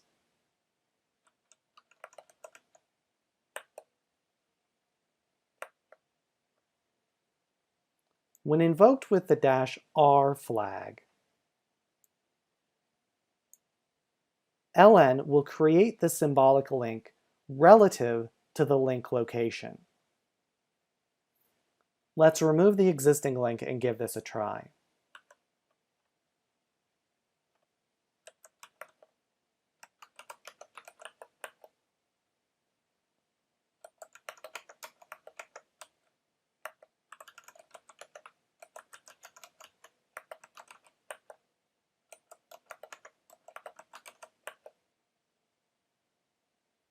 By running ls-l, we can observe that when the -r flag was passed to ln, ln correctly translated the relative path we provided, kenlm/license, into a relative path that is correct in the context of the baz directory, ... /kenlm/license.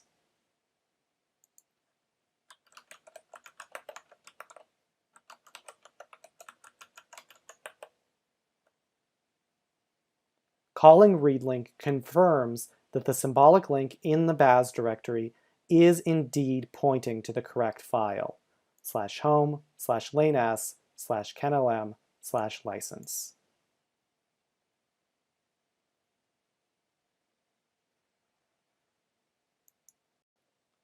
Let's take a look at command line concepts, using file to determine a file's type.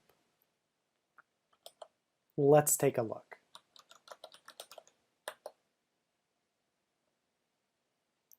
The file command accepts a file name as an argument.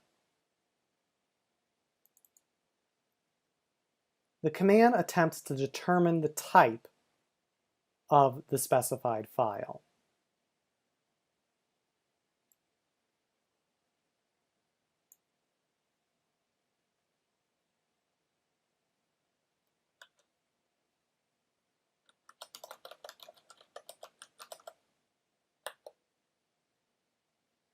Using file, we observe that user local is a directory.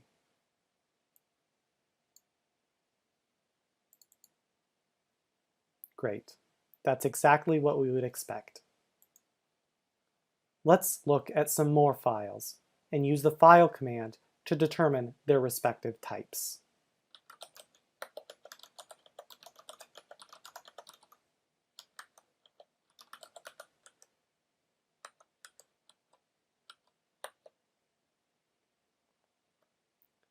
The above invocation of file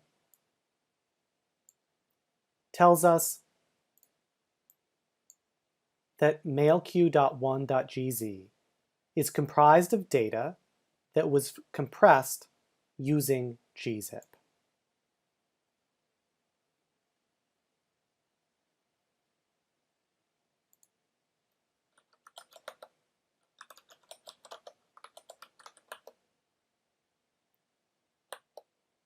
Here, we see that license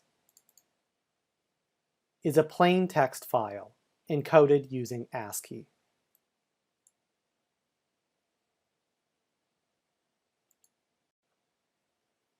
Let's take a look at command line basics using CP to copy a single file.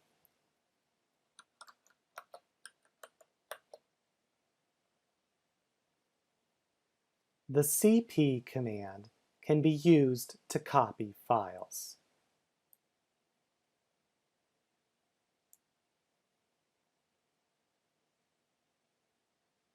CP takes two mandatory arguments. When copying a single file, the first argument is the path to the file you want to copy. The second argument is the path where you want the file copied to.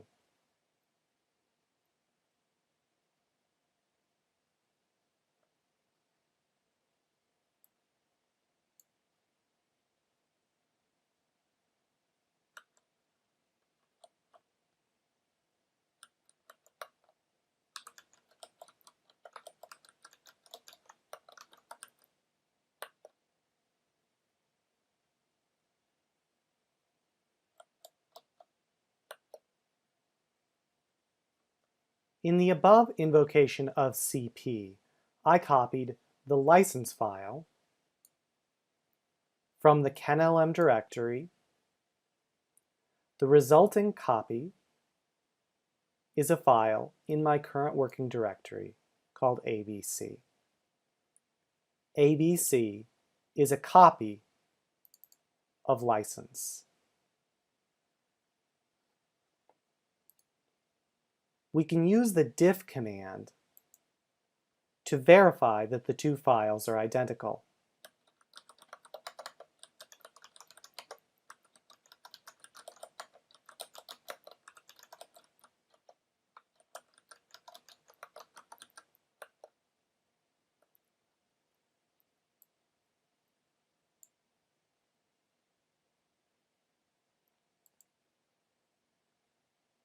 Another way to invoke CP is by giving CP a destination directory. For example, let's say we wanted to copy the file ABC into the directory BAS.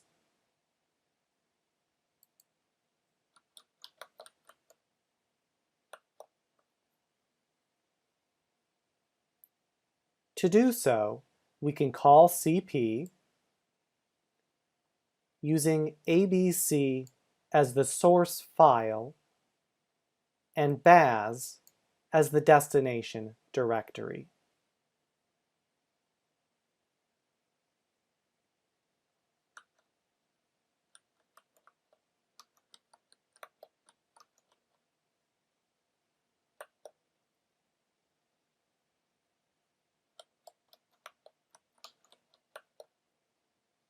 As you can see, after the above invocation of CP, the BAS directory now contains a copy of ABC.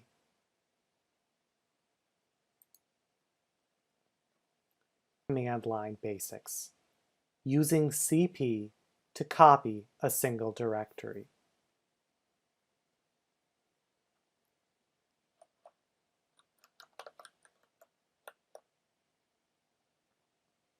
The CP command can be used to copy files and directories.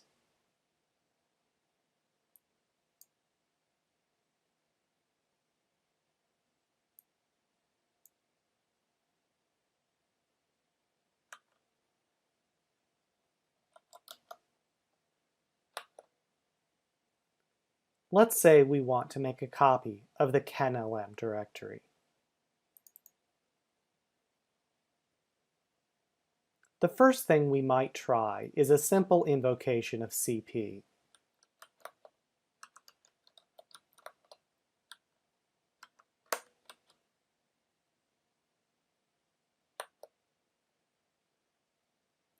What just happened?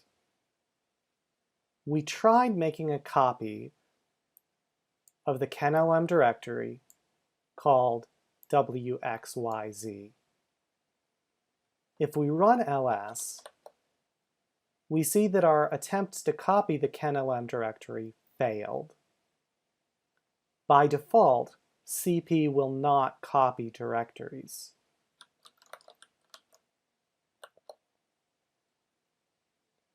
To get CP to copy a directory, we must add an additional option when invoking CP.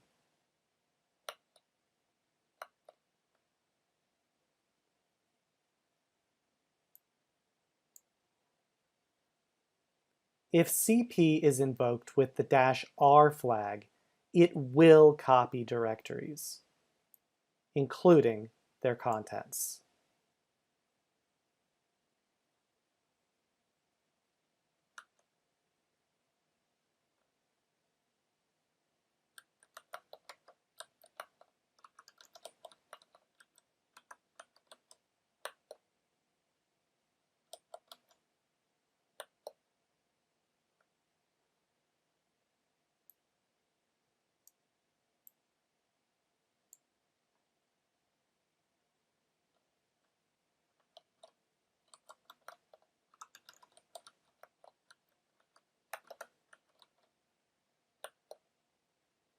As you can see, after the above invocation of CP with -r, the wxyz directory now exists and is a copy of the KenLM directory.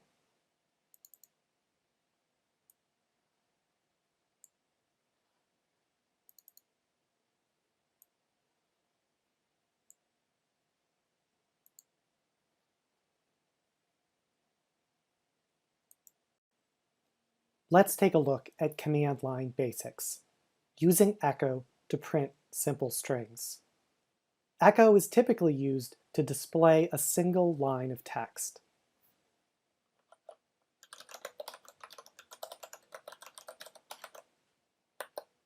Here, the message was, "Hello world."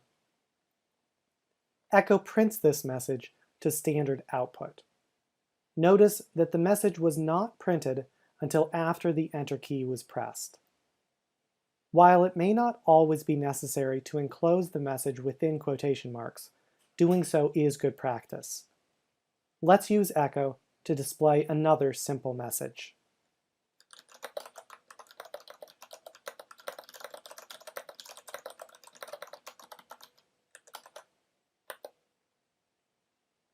As you can see, the message we gave to echo is printed to standard output. It is possible to redirect the standard output stream to a file, or use a pipe to send it as input to another process. In this case, we aren't doing either of those things.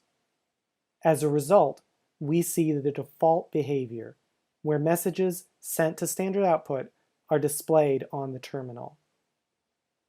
Let's use echo to display some more simple messages.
Let's take a look at command line basics, using Echo to display multi-line messages. Echo is typically used to display a single line of text. However, Echo can be used to print messages that span multiple lines of text. Let's start by using Echo to print a simple message consisting of a single line of text.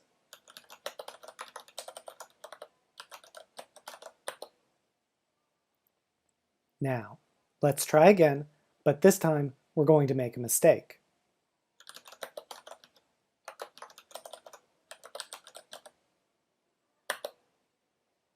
Notice what happened. We typed the opening quotation mark, then we typed the message, then hit the Enter key. Instead of printing our message, we see something that looks like a greater than sign. Notice that we forgot to type the closing quotation mark. Let's add the closing quotation mark, then hit Enter again. Notice what just happened. Our message was printed, but in addition, an extra blank line was printed. Do you see the extra blank line? It's there. Let's try another example. In our next example, the second line will contain more of the message.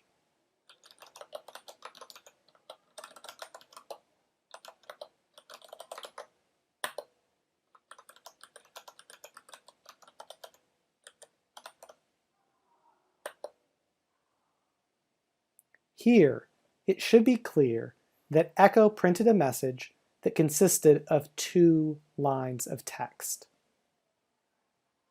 When entering a multi-line message in this manner, we're not limited to just 2 lines. The contents of our message will continue until we enter a closing quotation mark.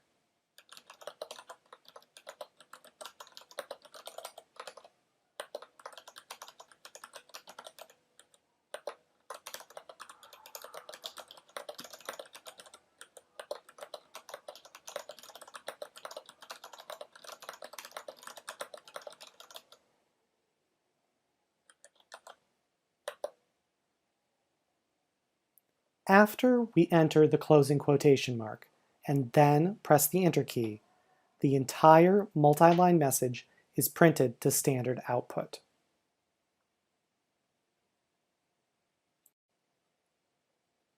Let's take a look at command line basics, using Echo to display messages with escape sequences. Echo is typically used to display plain text messages. However, Echo can be used to print messages that include special characters. Let's start by using Echo to print a message consisting of a single line of text.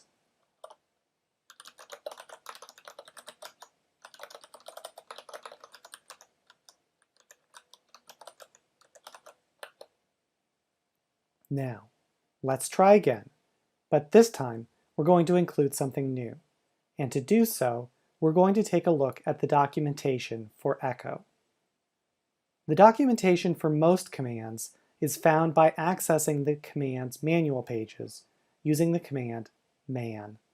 But Echo is special. Echo is a bash built-in command. The documentation for bash built-in commands is obtained using the command help.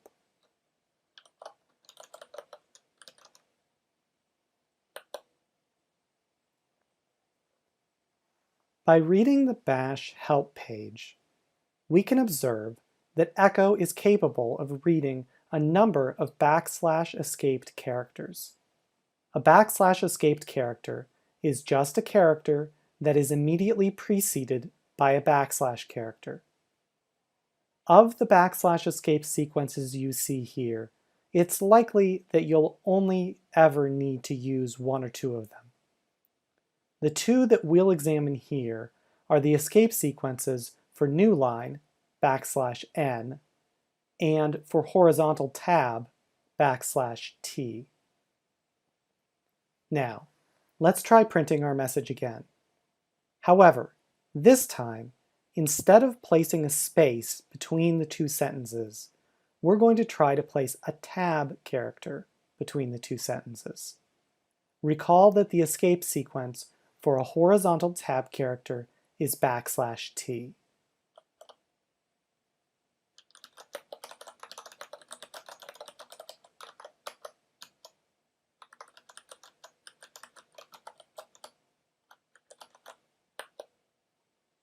What just happened? The escape sequence \t represents a horizontal tab character. We wanted Echo to replace \t with an actual tab character. Let's take another look at the help page for Echo.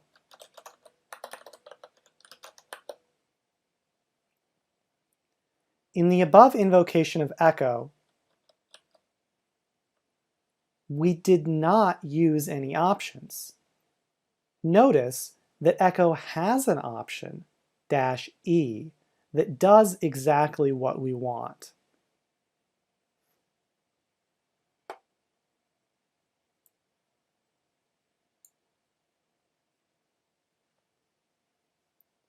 If Echo is called with the -e option, then Echo will replace the escape sequence with its corresponding literal character.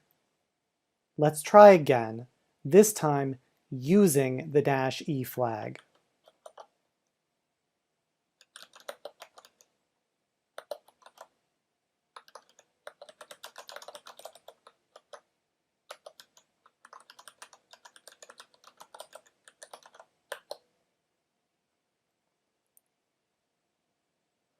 It looks like there's a space character between the sentences, but it's actually a tab.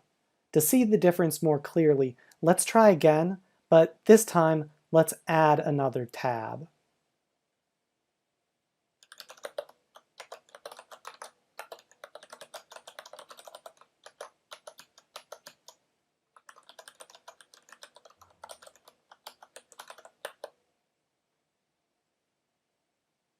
Now we can see a difference.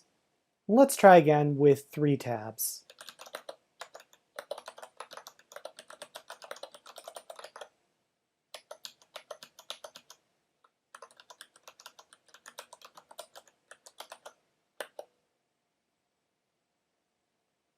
Compare that to the same thing, but with 3 spaces between the sentences.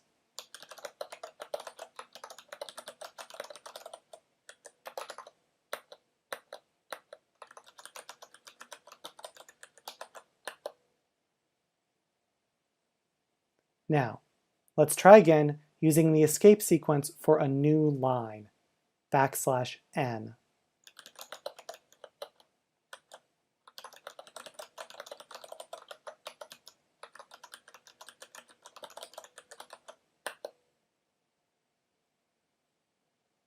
Whoops, I did \t again. Let's try again with \n.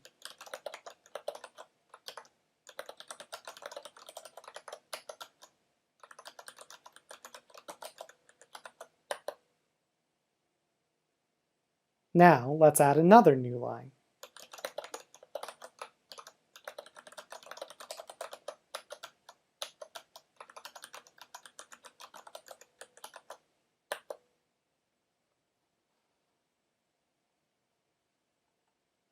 And now again with 3 new line characters.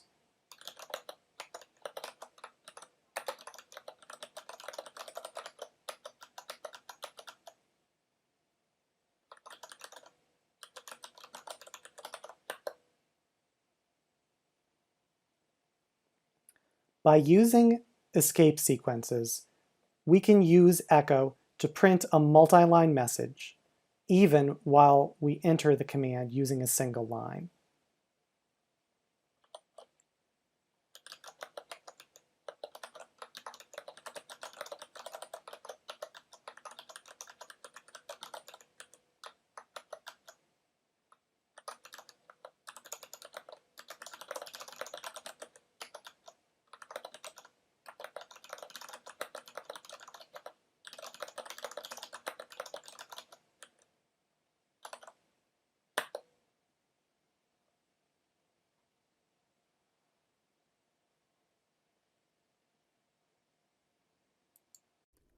Let's take a look at command line basics.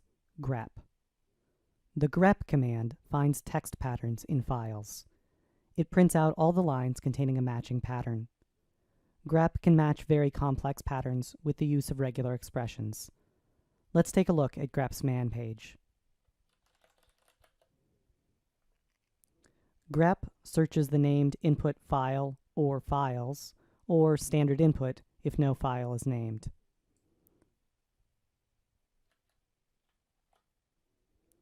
Let's use grep to find all the files that have the word zip in the name in the directories bin and user bin.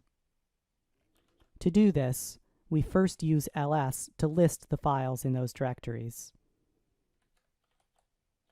Then pipe the result to grep to search for the pattern zip. A list of file names containing zip is displayed. grep pattern matching is case sensitive by default. Let's try to list the file names in bin and user bin that contain the word zip in uppercase. We get 0 matches. To allow grep to ignore case when matching the pattern, we can use the -i flag with grep. The -i flag specifies that grep should ignore case distinctions.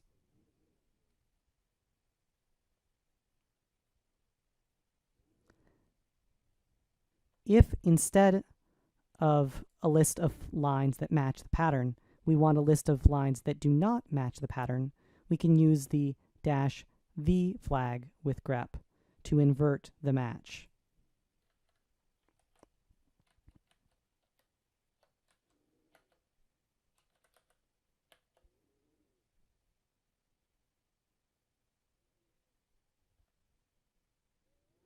We now get a list of file names in bin and user bin that do not contain the word zip.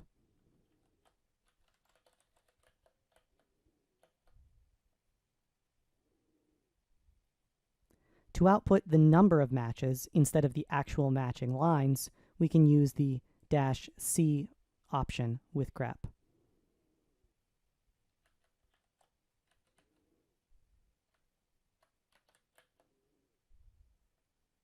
Here we observe that there were 19 items which matched the pattern zip.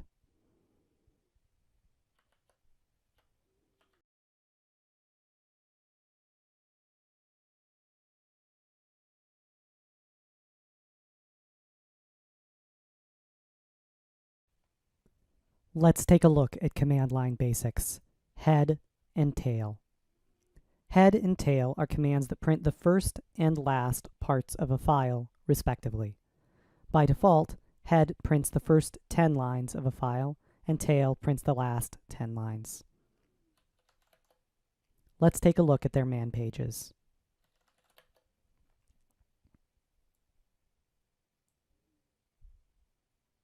By default, head prints the first 10 lines of a file to standard output. This can be changed using the -n flag to specify the number of lines instead of assuming the default of 10. Tail behaves very similarly.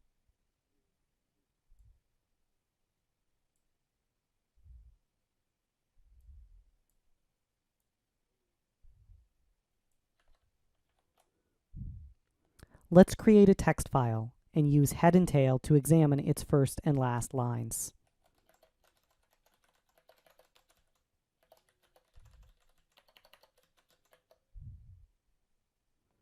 We can observe that foo.txt now contains a sorted list of the files in user bin.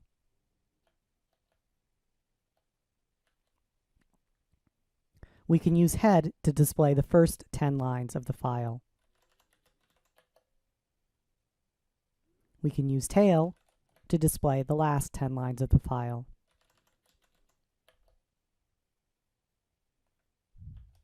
To view a different number of lines, say the first or last 5 lines of a file, we can use the -n option with head and with tail.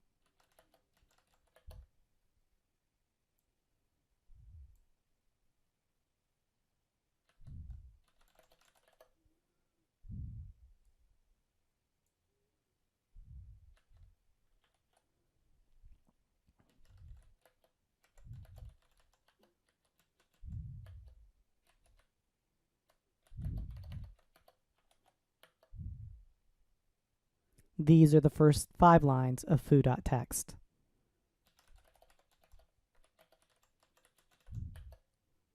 And these are the last 5 lines of foo.txt. Head and tail can also be used in a pipeline. Let's list the last 7 items of the contents of the directory user bin. To do this, we will use ls to list the contents, sort to sort them, and pipe the output to tail with the appropriate option, listing the last 7 items in the directory user bin.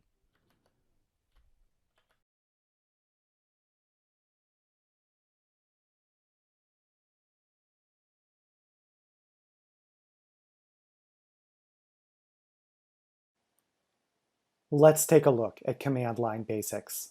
Echo. Let's take a look at Echo's man page.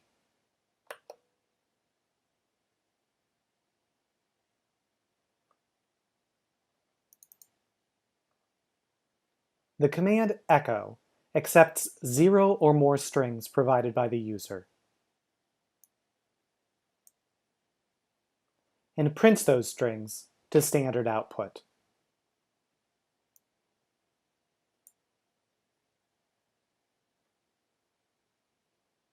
If the standard output of echo has not been otherwise redirected, then those strings will be displayed to the screen separated by spaces.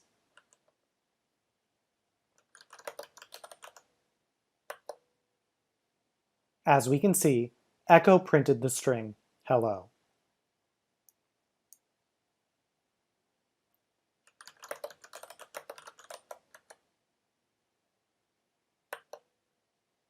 If we provide more than one string to echo, it will print each string and will put a single space between each pair of strings. Here's the first string, followed by a space, followed by the next string.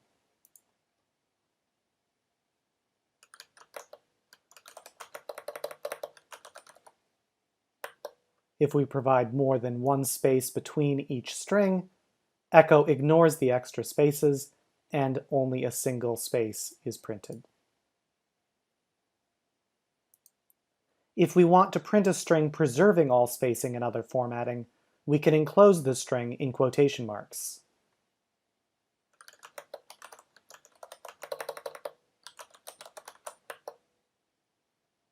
When we do this, echo will treat everything within the quotation marks as a single string.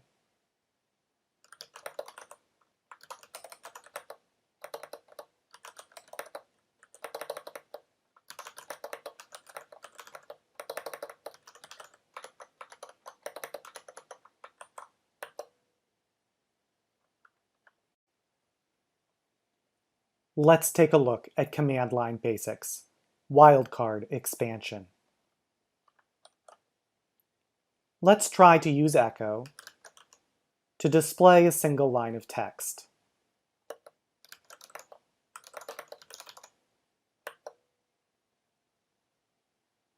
See that the line we typed is displayed just as we typed it. Extra white space in the arguments of echo will be removed in the output.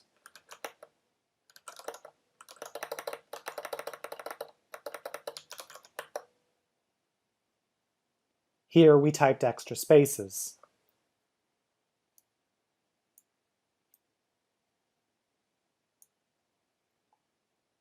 But the output in those locations only included a single space.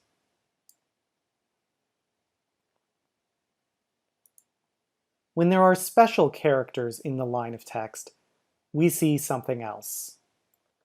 To check this, let's cd to a different directory and look at the contents of that directory using ls.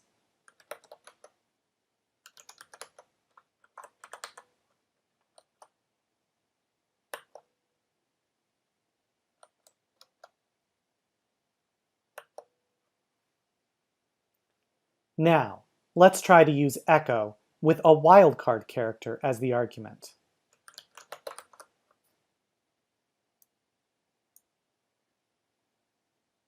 The star or asterisk here is treated as a wildcard character.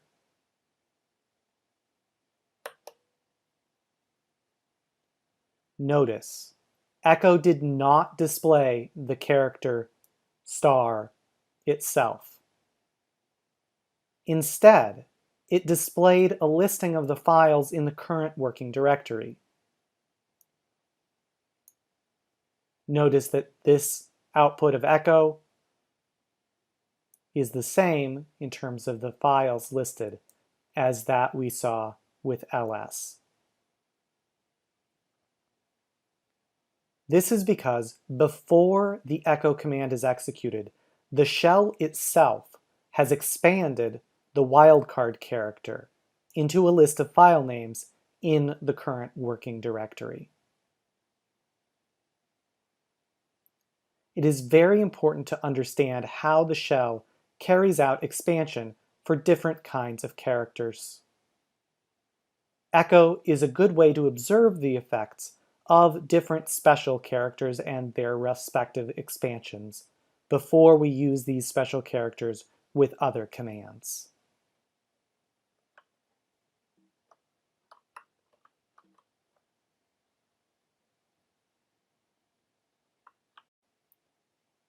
Let's take a look at command line basics. Path name expansion. Bash is capable of performing certain types of expansions. Let's try to use ls to see how path name expansion works.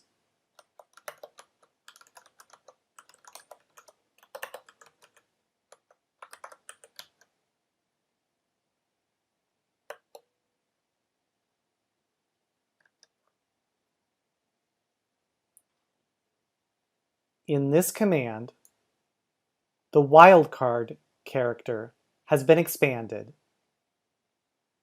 The result is a listing of all file names in the specified directory whose file names end in .h.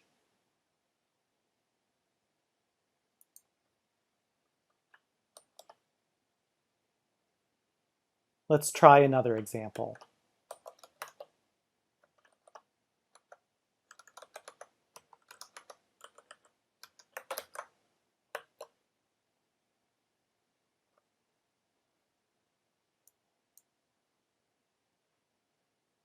Here, the wildcard expanded again, resulting in a list of all files in the user bin directory whose file names begin with the characters py.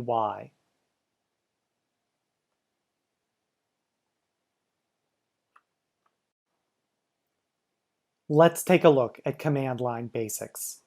Tilde expansion. Tilde expansion is a special expansion involving the tilde character.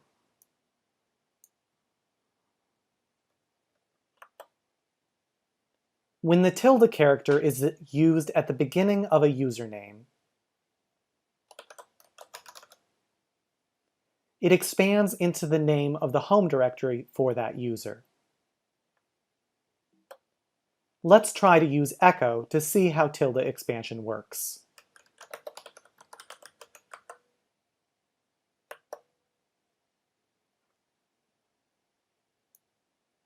Here, we see an expansion resulting in the full path to this user's home directory.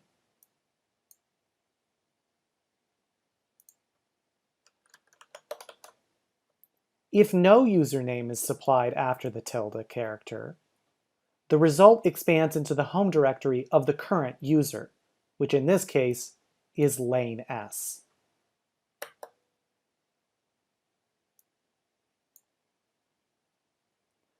We observe here that the tilde character has been expanded into the home directory of the current user. Let's take a look at command line basics. Arithmetic expansion. Arithmetic expansion allows the shell to perform calculations before passing the results to a command as arguments. Arithmetic expansion uses the $sign character and double parentheses around an arithmetic expression. Let's use echo to see how arithmetic expansion works.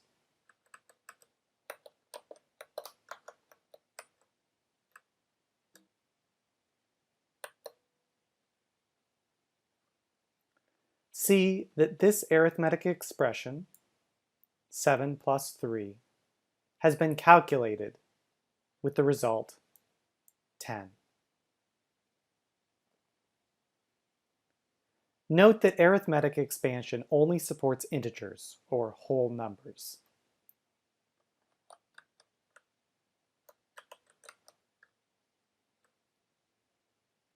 The expansion would result in an error if decimals are present in the expression.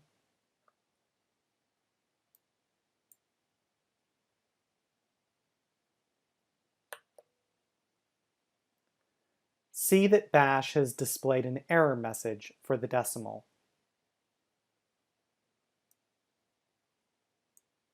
Invalid arithmetic operator, indicating that the decimal point caused the error.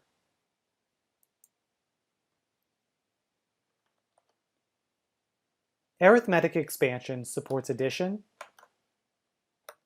subtraction, multiplication,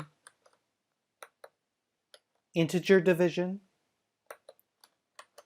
modulo or remainder, and exponentiation.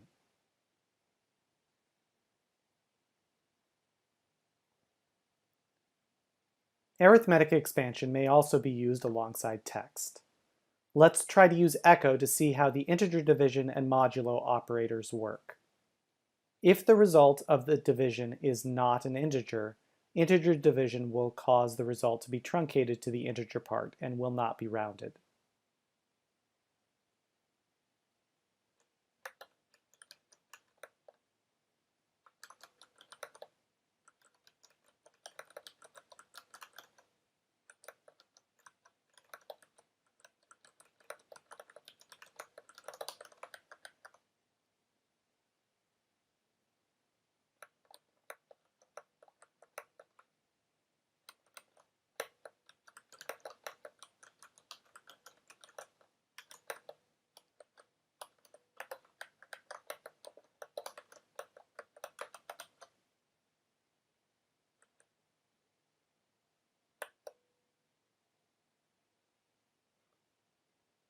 So, using integer division, 7 divided by 2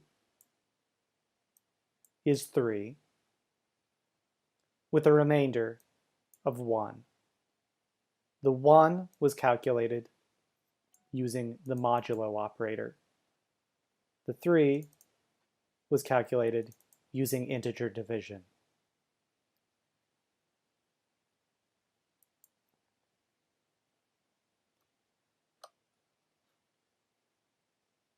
Now, let's use echo to observe how the exponentiation operator works.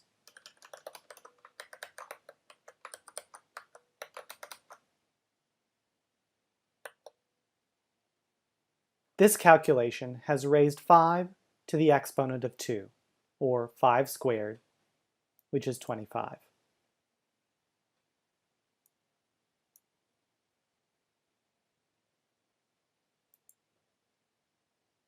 Inside the double parentheses of an arithmetic expression, it is possible to nest another arithmetic expression.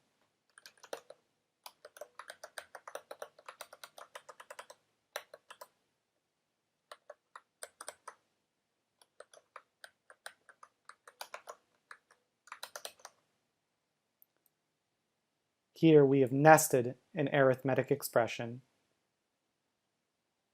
1 plus 1, within a larger expression, 5 to the power of 1 plus 1.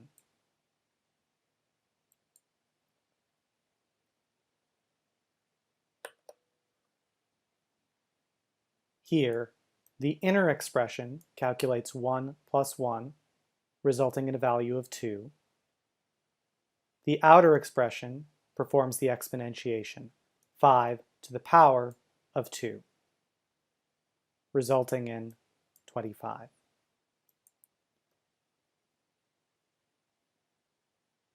We can also use single parentheses to group the order of operations without actually causing a second expansion of the arithmetic expression to occur.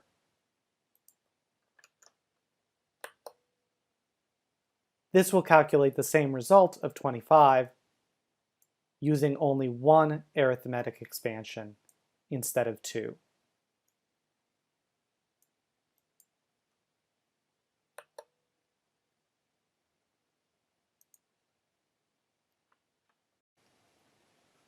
Let's take a look at command line basics. Brace expansion. Brace expansion creates multiple text strings from a pattern.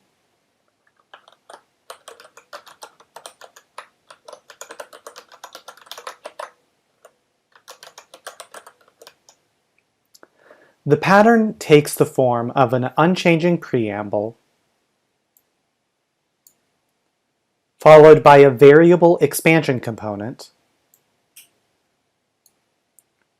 followed by an unchanging postscript. The varying part of the pattern is enclosed by a pair of curly braces.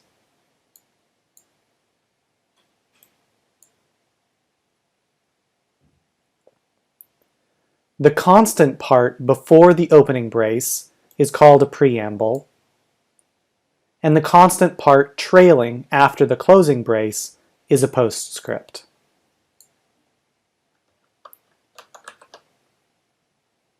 Let's try to use echo to see how brace expansion works.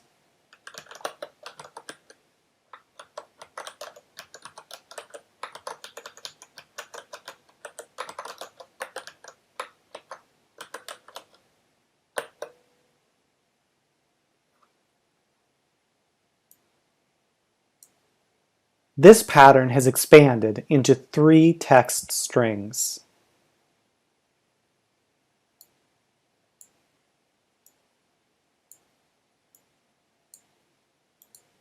Each string has the same preamble at the beginning,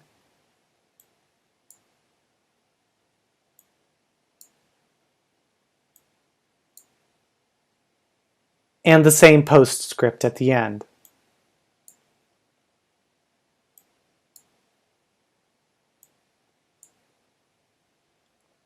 The middle part of each string varies and is present in the same order as specified in the pattern. Brahms, Beethoven, Bach, Brahms, Beethoven, Bach.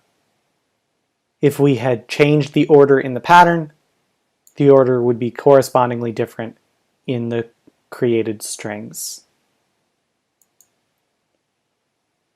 Both the preamble and the postscript are optional.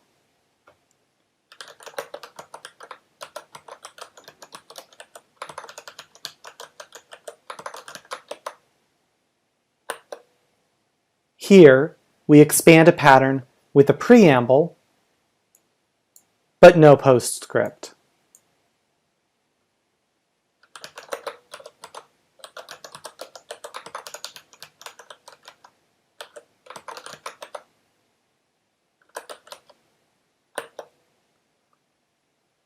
Here, we expand a pattern with a postscript, but no preamble.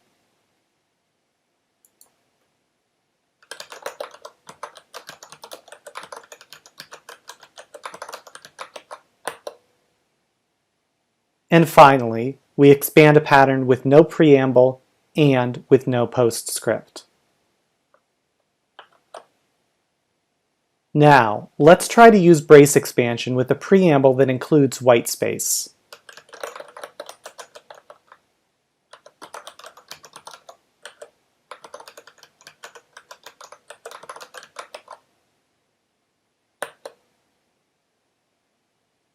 Here, Bash considers I, love, and Brahms, Beethoven, Bach to be separate tokens. As a result, the brace expansion is performed, but I, love is not considered a preamble to the brace expansion. To get around this problem, let's try enclosing I love in quotes.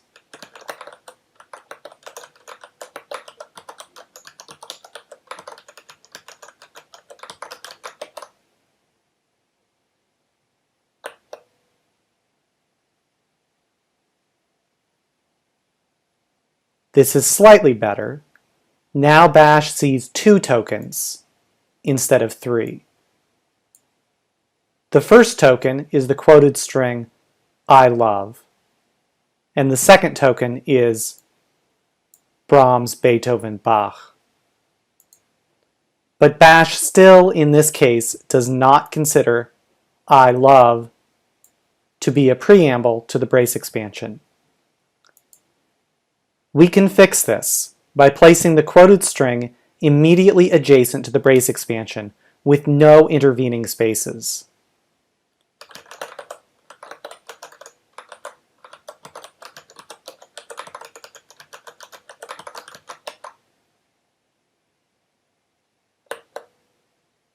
Now, in this case, Bash sees only 1 token, the entire string, where I love is taken to be a preamble because it immediately precedes the opening brace with no intervening white space.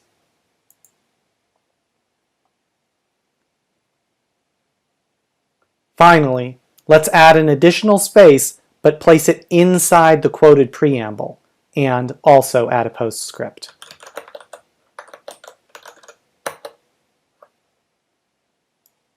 I'm adding a space but placing it inside the quoted preamble and leaving no intervening space between the preamble and the start of the pattern inside the braces.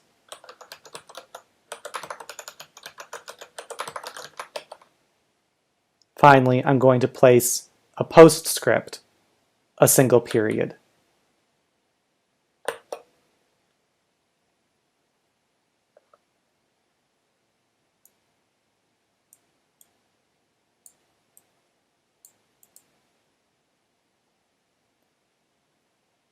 A brace expansion can contain a comma-separated list of strings, as we have just seen. It can also contain a range of integers or characters using the operator ... Let's try to use echo to see how to specify a range in brace expansion.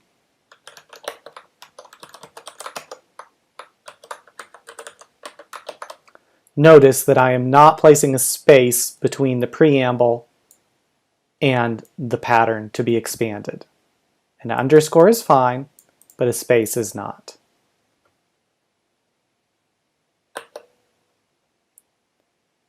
This is expanded to 5 strings. Number 1, number 2, number 3, number 4, number 5.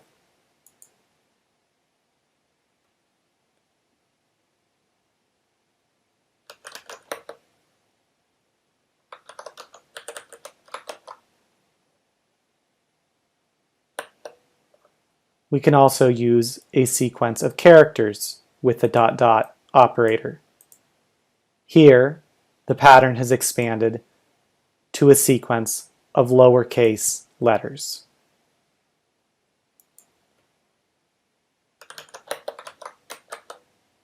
Integers within a brace expansion can be zero padded. Here, we have zero padded numbers 1 through 9.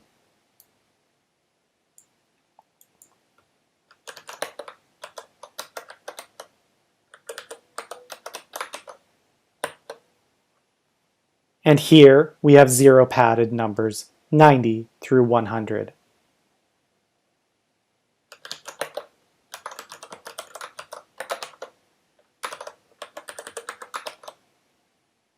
Brace expansions can also specify numbers in reverse order. Here we have something expanded to strings where the numerical part is in reverse order from 5 through 1.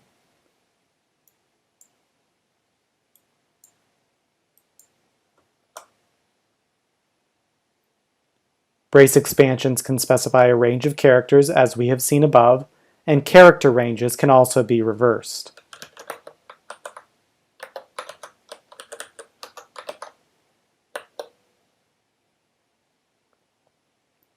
We observe that this character range has expanded to lowercase characters in reverse order.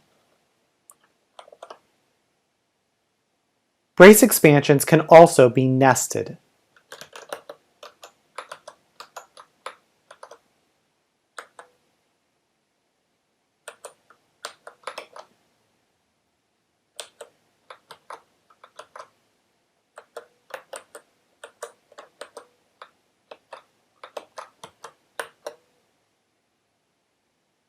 Let's work through this expansion part by part. In the expansion, the preamble, lowercase a, and the postscript, lowercase b, are constant. In the variable part of the expression, the brace expression is a list of items separated by comma.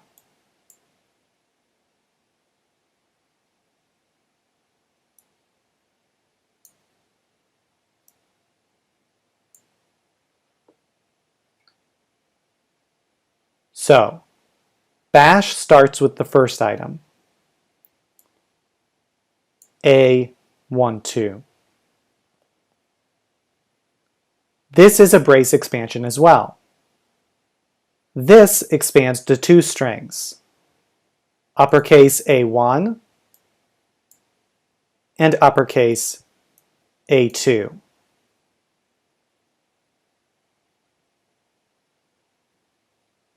So, the first two strings produced for the entire expansion are A1B, and A2B.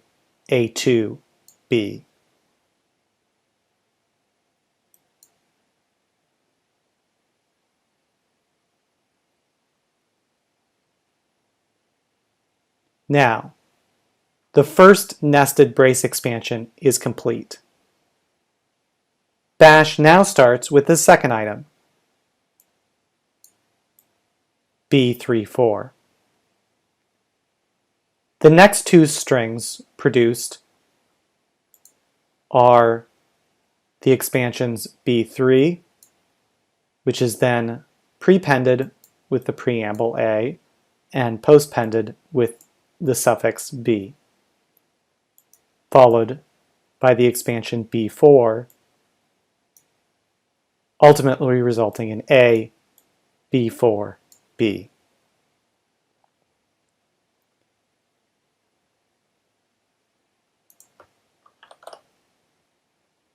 Brace expansions are particularly useful for making lists of files or directories where the names are of a fixed format. For example, imagine that we want to organize a sequence of photos by month and year. We may wish then to create a series of directories in numeric format in chronological order. Instead of creating the directories one by one using the command makedir by hand, we can use a command using brace expansion.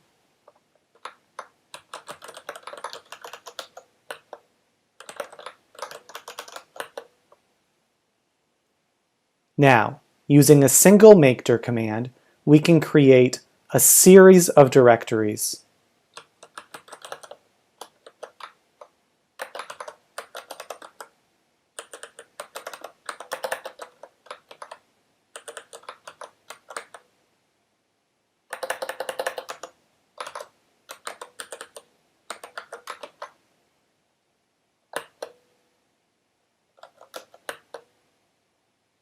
With this one command, we have created directories for all of the months over a range of 10 years.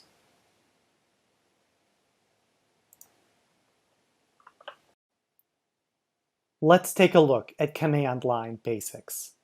Path name expansion. Bash is capable of performing certain types of expansions. Let's try to use ls to see how path name expansion works.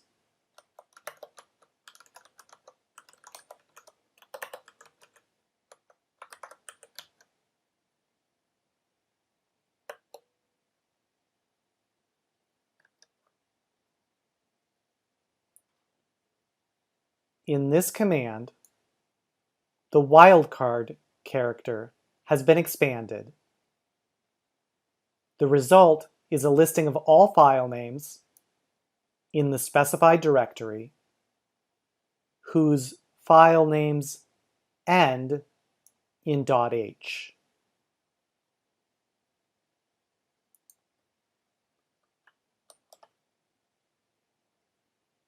Let's try another example.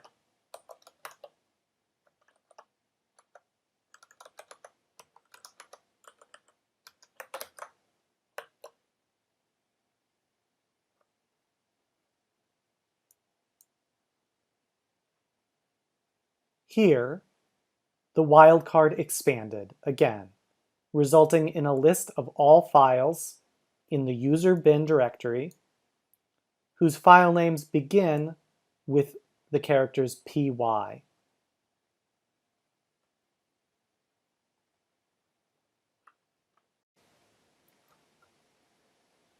Let's take a look at command line basics. Command substitution. Command substitution allows us to use the output of a command as an argument of another command. This is done by using the $ character followed by a pair of single parentheses.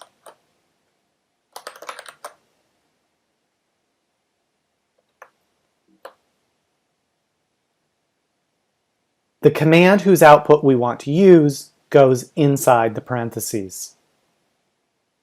Let's begin by using ls to list the contents of the etc x11 directory.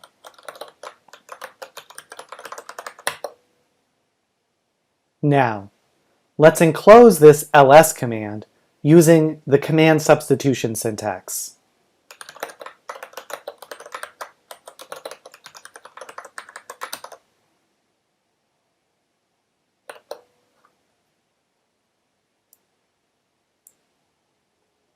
Here, we have first executed the command ls to output a list of items in the etc x11 directory. Command substitution then causes this output to be used as the arguments to echo. Echo finally displays a list of those items. Note that command substitution is very different from piping. Piping allows us to redirect the output of one command to the standard input of another command. For example, a pipeline could be used to pipe the output from ls to the input of sort.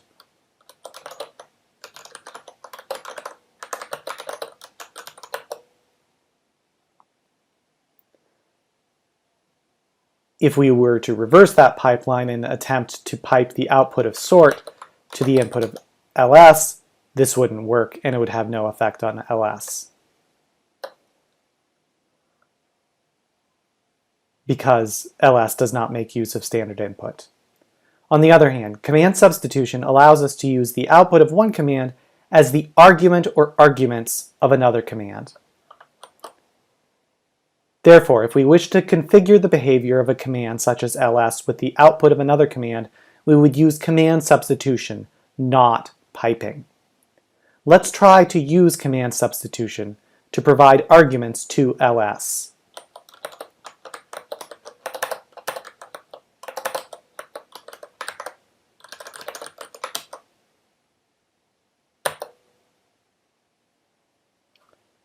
In the outer command, we are attempting to use ls with the -l flag to create a long listing in this format.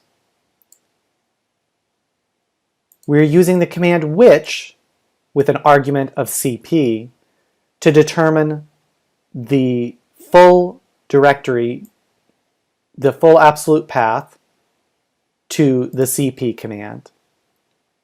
The result of which is bin cp.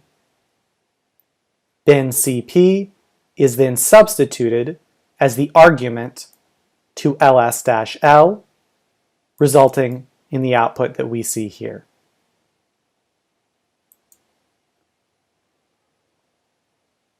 There is also an older syntax for command substitution that we do not recommend that you use. However, you may occasionally see it.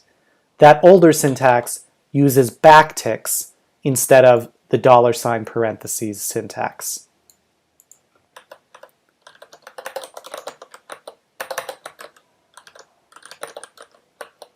Again, we do not recommend using this backtick syntax. However, it's important to be able to recognize it if you see it in someone else's scripts.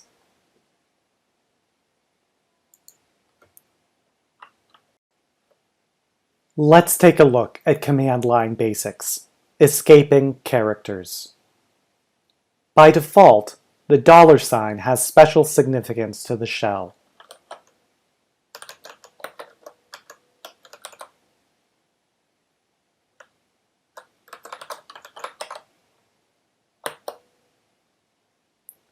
Use of the $ here tells Bash that we want to refer to the variable called user. Bash then looks for a variable called user, gets the contents of that variable, and replaces user with the contents of the user variable. If we want to print a string containing an actual $, we can precede the $ with a backslash. The character we wish to quote, in this case a $, is then preceded with the backslash, which prevents this particular $ from being interpreted as a special character.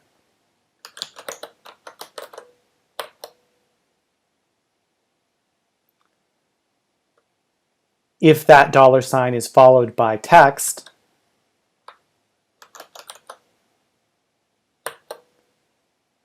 then the quoting of the $, prevents expansion by treating the $ as an actual literal $, rather than as a special character, which in normal cases would indicate that expansion is to be done. This type of quoting is used to selectively suppress expansions. It is handy when we occasionally want a special character such as the $ to appear as itself. Let's see the effect of this type of character escaping in commands.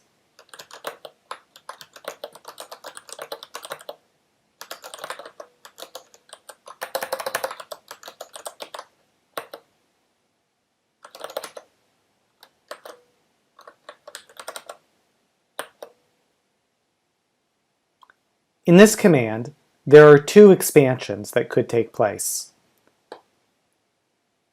Here, we have a variable that is expanded to the value of that variable, here, lane S. Secondly, escaping transforms $$ into the literal $ character and prevents $5 from being treated as a variable expansion.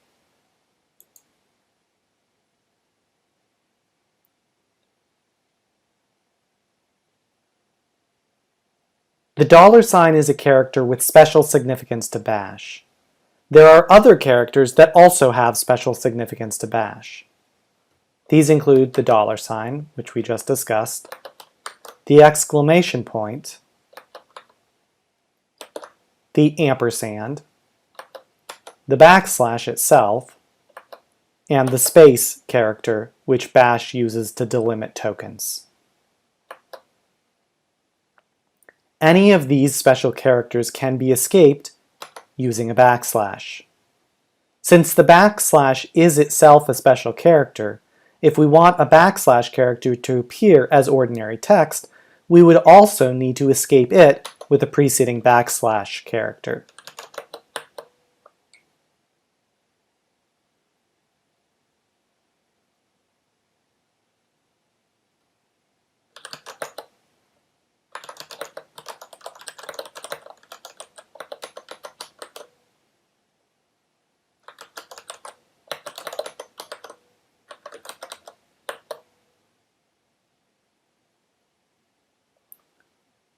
Here, the first backslash character escapes the second backslash character, resulting in a literal backslash character. Because this second character was escaped, it does not in turn escape the $sign, and the $sign here normally acts as normal to cause variable expansion.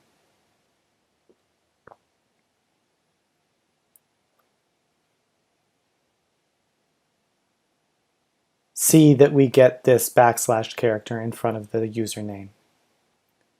Let's see an example using multiple other escaped characters.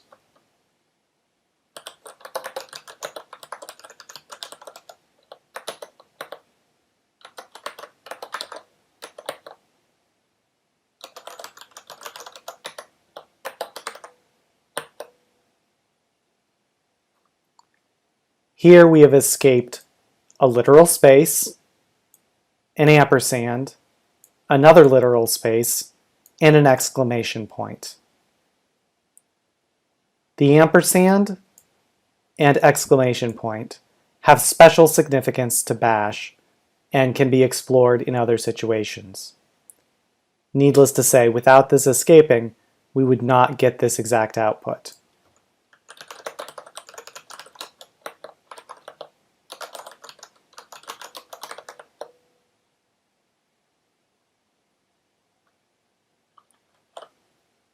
Another way that we can confirm that special treatment is occurring here is by using brace expansion.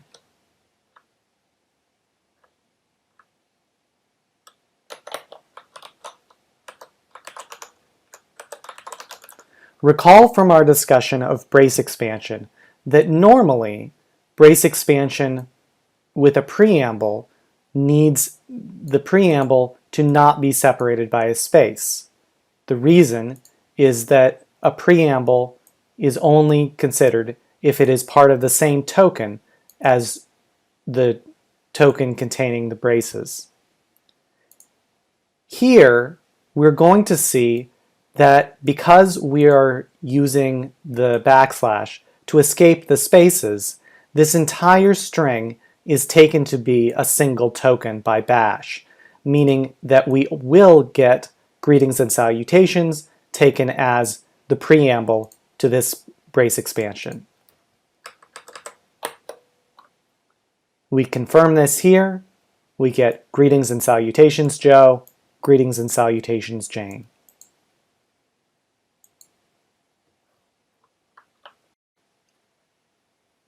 Let's take a look at command line basics.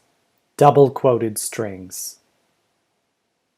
Many times when passing arguments to a command, it is desirable for a string containing spaces to be treated by Bash as a single token. As we previously discussed, one mechanism for obtaining this behavior is to escape the relevant space characters using the backslash character.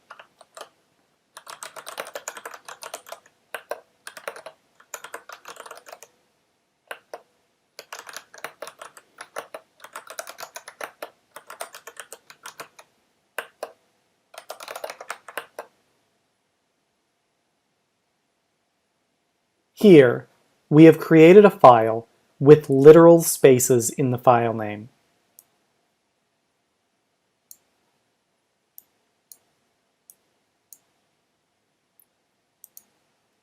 An alternative method to using escaped spaces is to use double quoted strings to enclose the entire file name.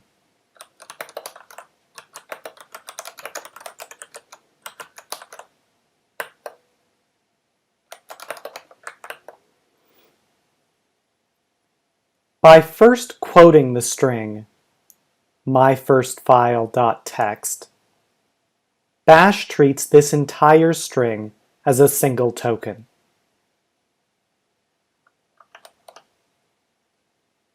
Within double quotes, some characters which normally have special significance to Bash are treated as normal characters without special meaning.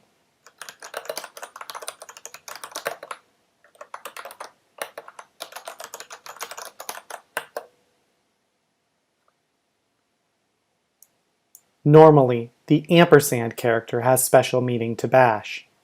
Inside the quotes, that special meaning is lost.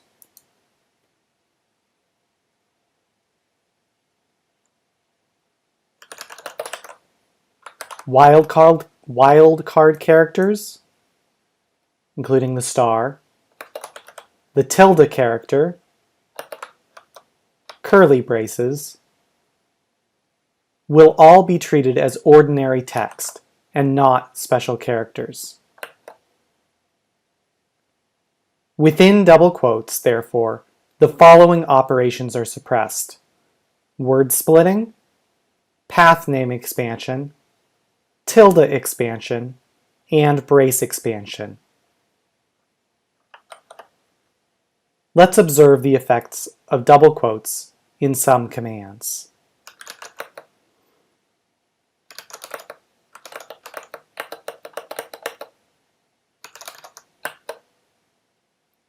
In this command, the argument to echo includes extra spaces between two of the words. The output of echo does not have these extra spaces between the word a and the word test. This is because, without double quotes, space is interpreted as a special character for the purposes of performing word splitting, and the extra spaces are simply ignored. If we put this argument in double quotes,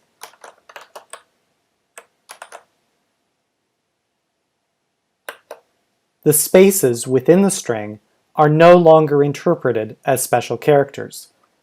Rather, the entire quoted string is treated as a single token for the purposes of word splitting.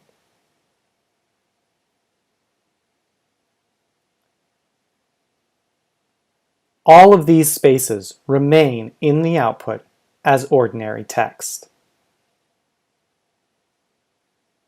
Let's try a command where double quotes will suppress expansions.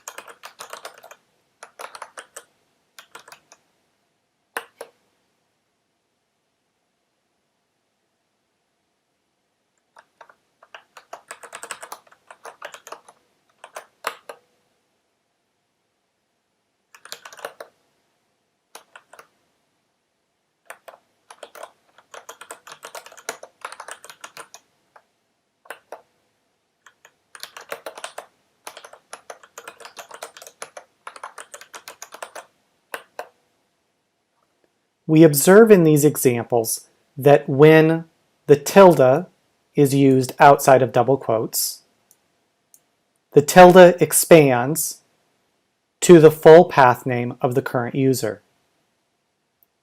We also observe that when the star wildcard character is used outside quotes, it is expanded here to bar, and here to foo.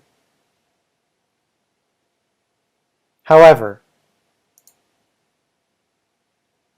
when the same string is enclosed within double quotes, the tilde expansion and the wildcard expansion are both suppressed. The tilde is treated simply as a tilde character. The star character is treated simply as a star character. Let's look at another example.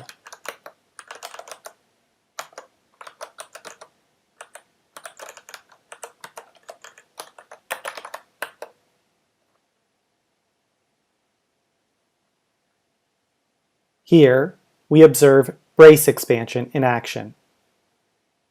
The preamble color, followed by red or green or blue. Color red, color green, color blue. This is the result of the expansion. When we enclose this same string in double quotes, the brace expansion does not take place, and the curly braces are treated simply as literal curly brace characters.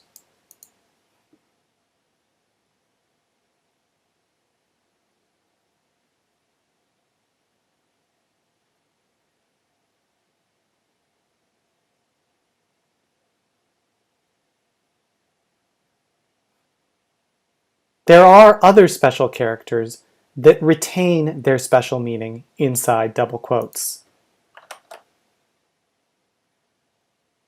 These exceptions include the $sign character, curly braces when used with the $sign character,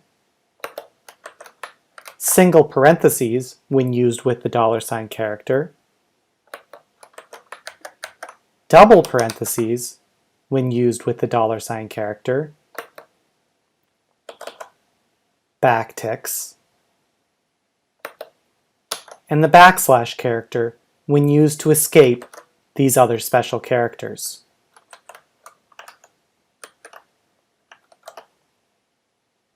This allows the following operations to be carried out within double quotes: parameter expansion using the $sign, arithmetic expansion using the $sign in parentheses, and command substitution. Let's try a command that is not affected by these double quotes.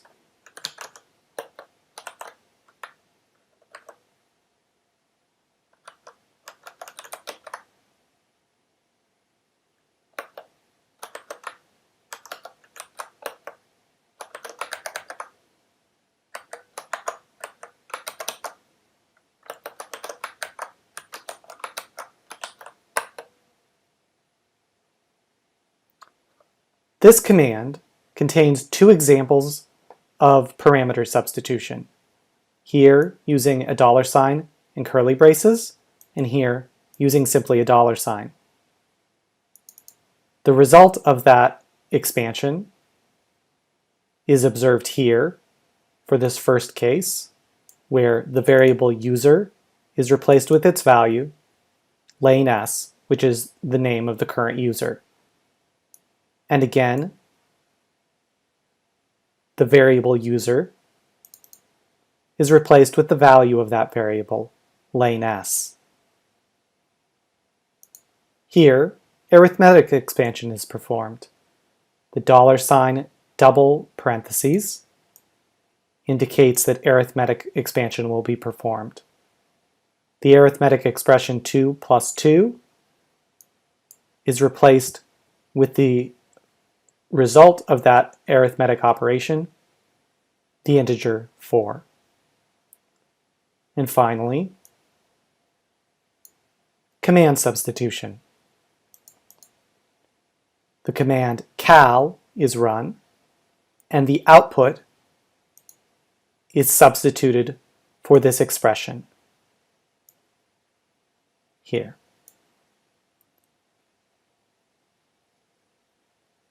All of these operations expanded as expected, despite being within double quotes. Parameter expansion gives us the value of the variable named user. Arithmetic expansion calculated the result of 2 plus 2. And command substitution has displayed the output of the command cal.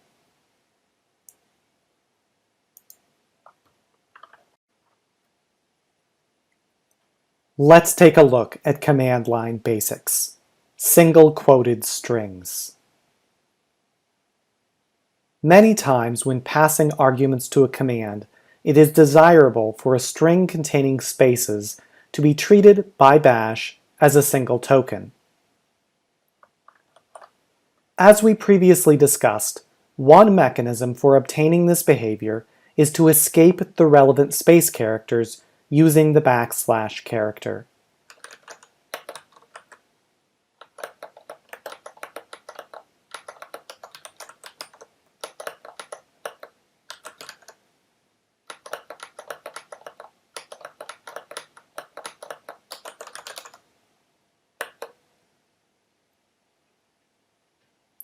Another alternative is to enclose the string within double quotes.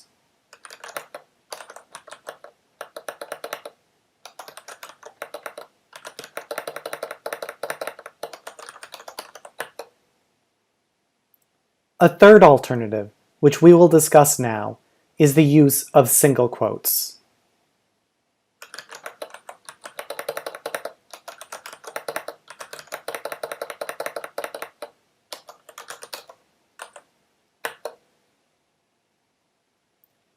Just as when double quotes are used to enclose a string, when a string is enclosed in single quotes, that string will be treated by bash as a single token. Recall that when using double quoted strings, word splitting, parameter expansion, tilde expansion, and brace expansion are suppressed, but parameter expansion, arithmetic expansion, and command substitution are still performed. When a string is enclosed within single quotes, none of these expansion operations are performed.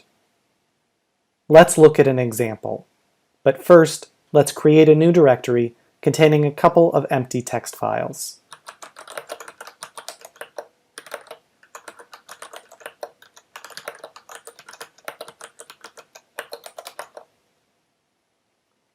Now, let's try a command involving tilde expansion, brace expansion, command substitution, arithmetic expansion, and parameter expansion.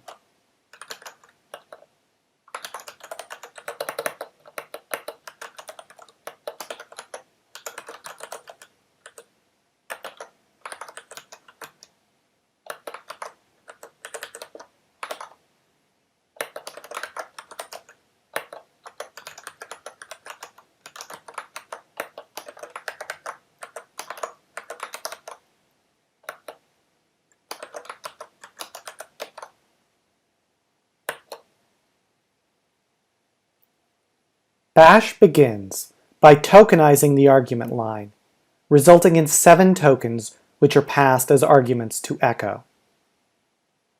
The first argument is the plain text string hello, comma.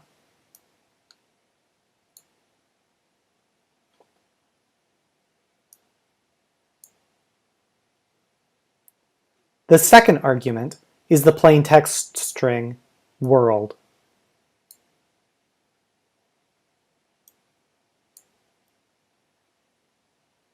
The third argument is the string tilde/example/star.txt. This argument is expanded using tilde expansion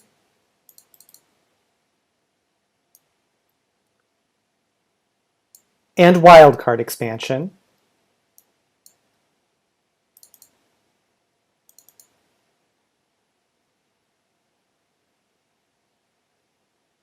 into home lanes example a.text and home lanes example b.text.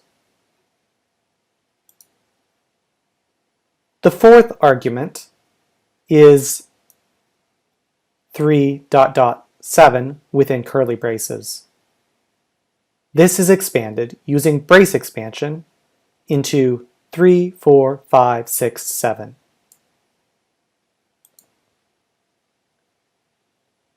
The fifth argument is file etc cron tab within $parentheses. This expands via command substitution into the result of performing the file command with the argument etc cron tab, resulting in etc cron tab : ASCII text. Just as if we had typed it at the command line.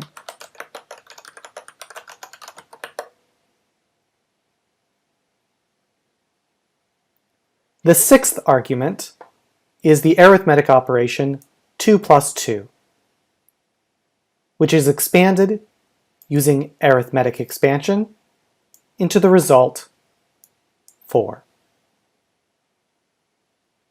The seventh argument is the variable user, which is expanded using parameter expansion into lanes. The echo command prints each of these results separated by a single space character each. Now, let's see what changes when we enclose this argument list within double quotes.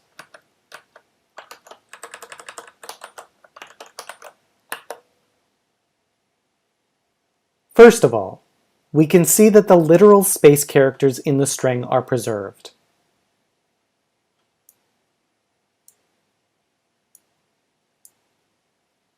This is because the entire quoted string is treated by Bash as a single token.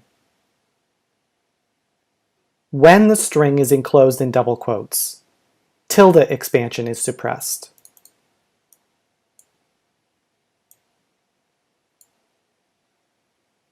Wildcard expansion is suppressed.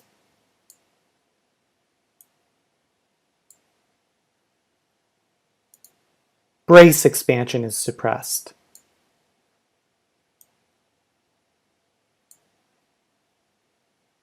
But command substitution still takes place.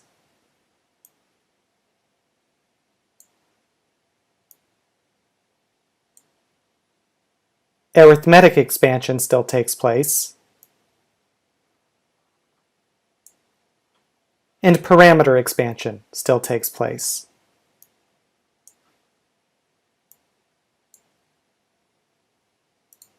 Now, let's see what happens when we enclose the argument within single quotes instead of double quotes.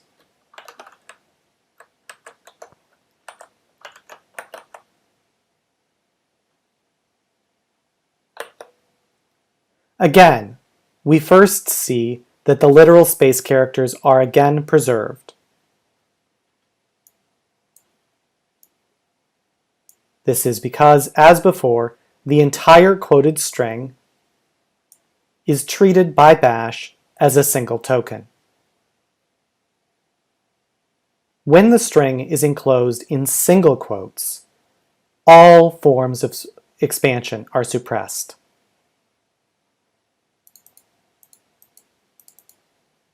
Tilde expansion is suppressed. Wildcard expansion is suppressed. Brace expansion is suppressed.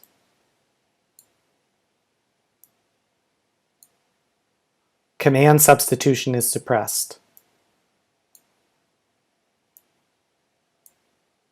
Arithmetic expansion is suppressed.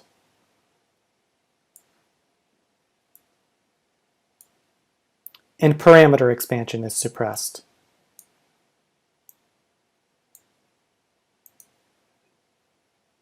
Instead, we get the exact literal string that we typed in being returned by the echo command.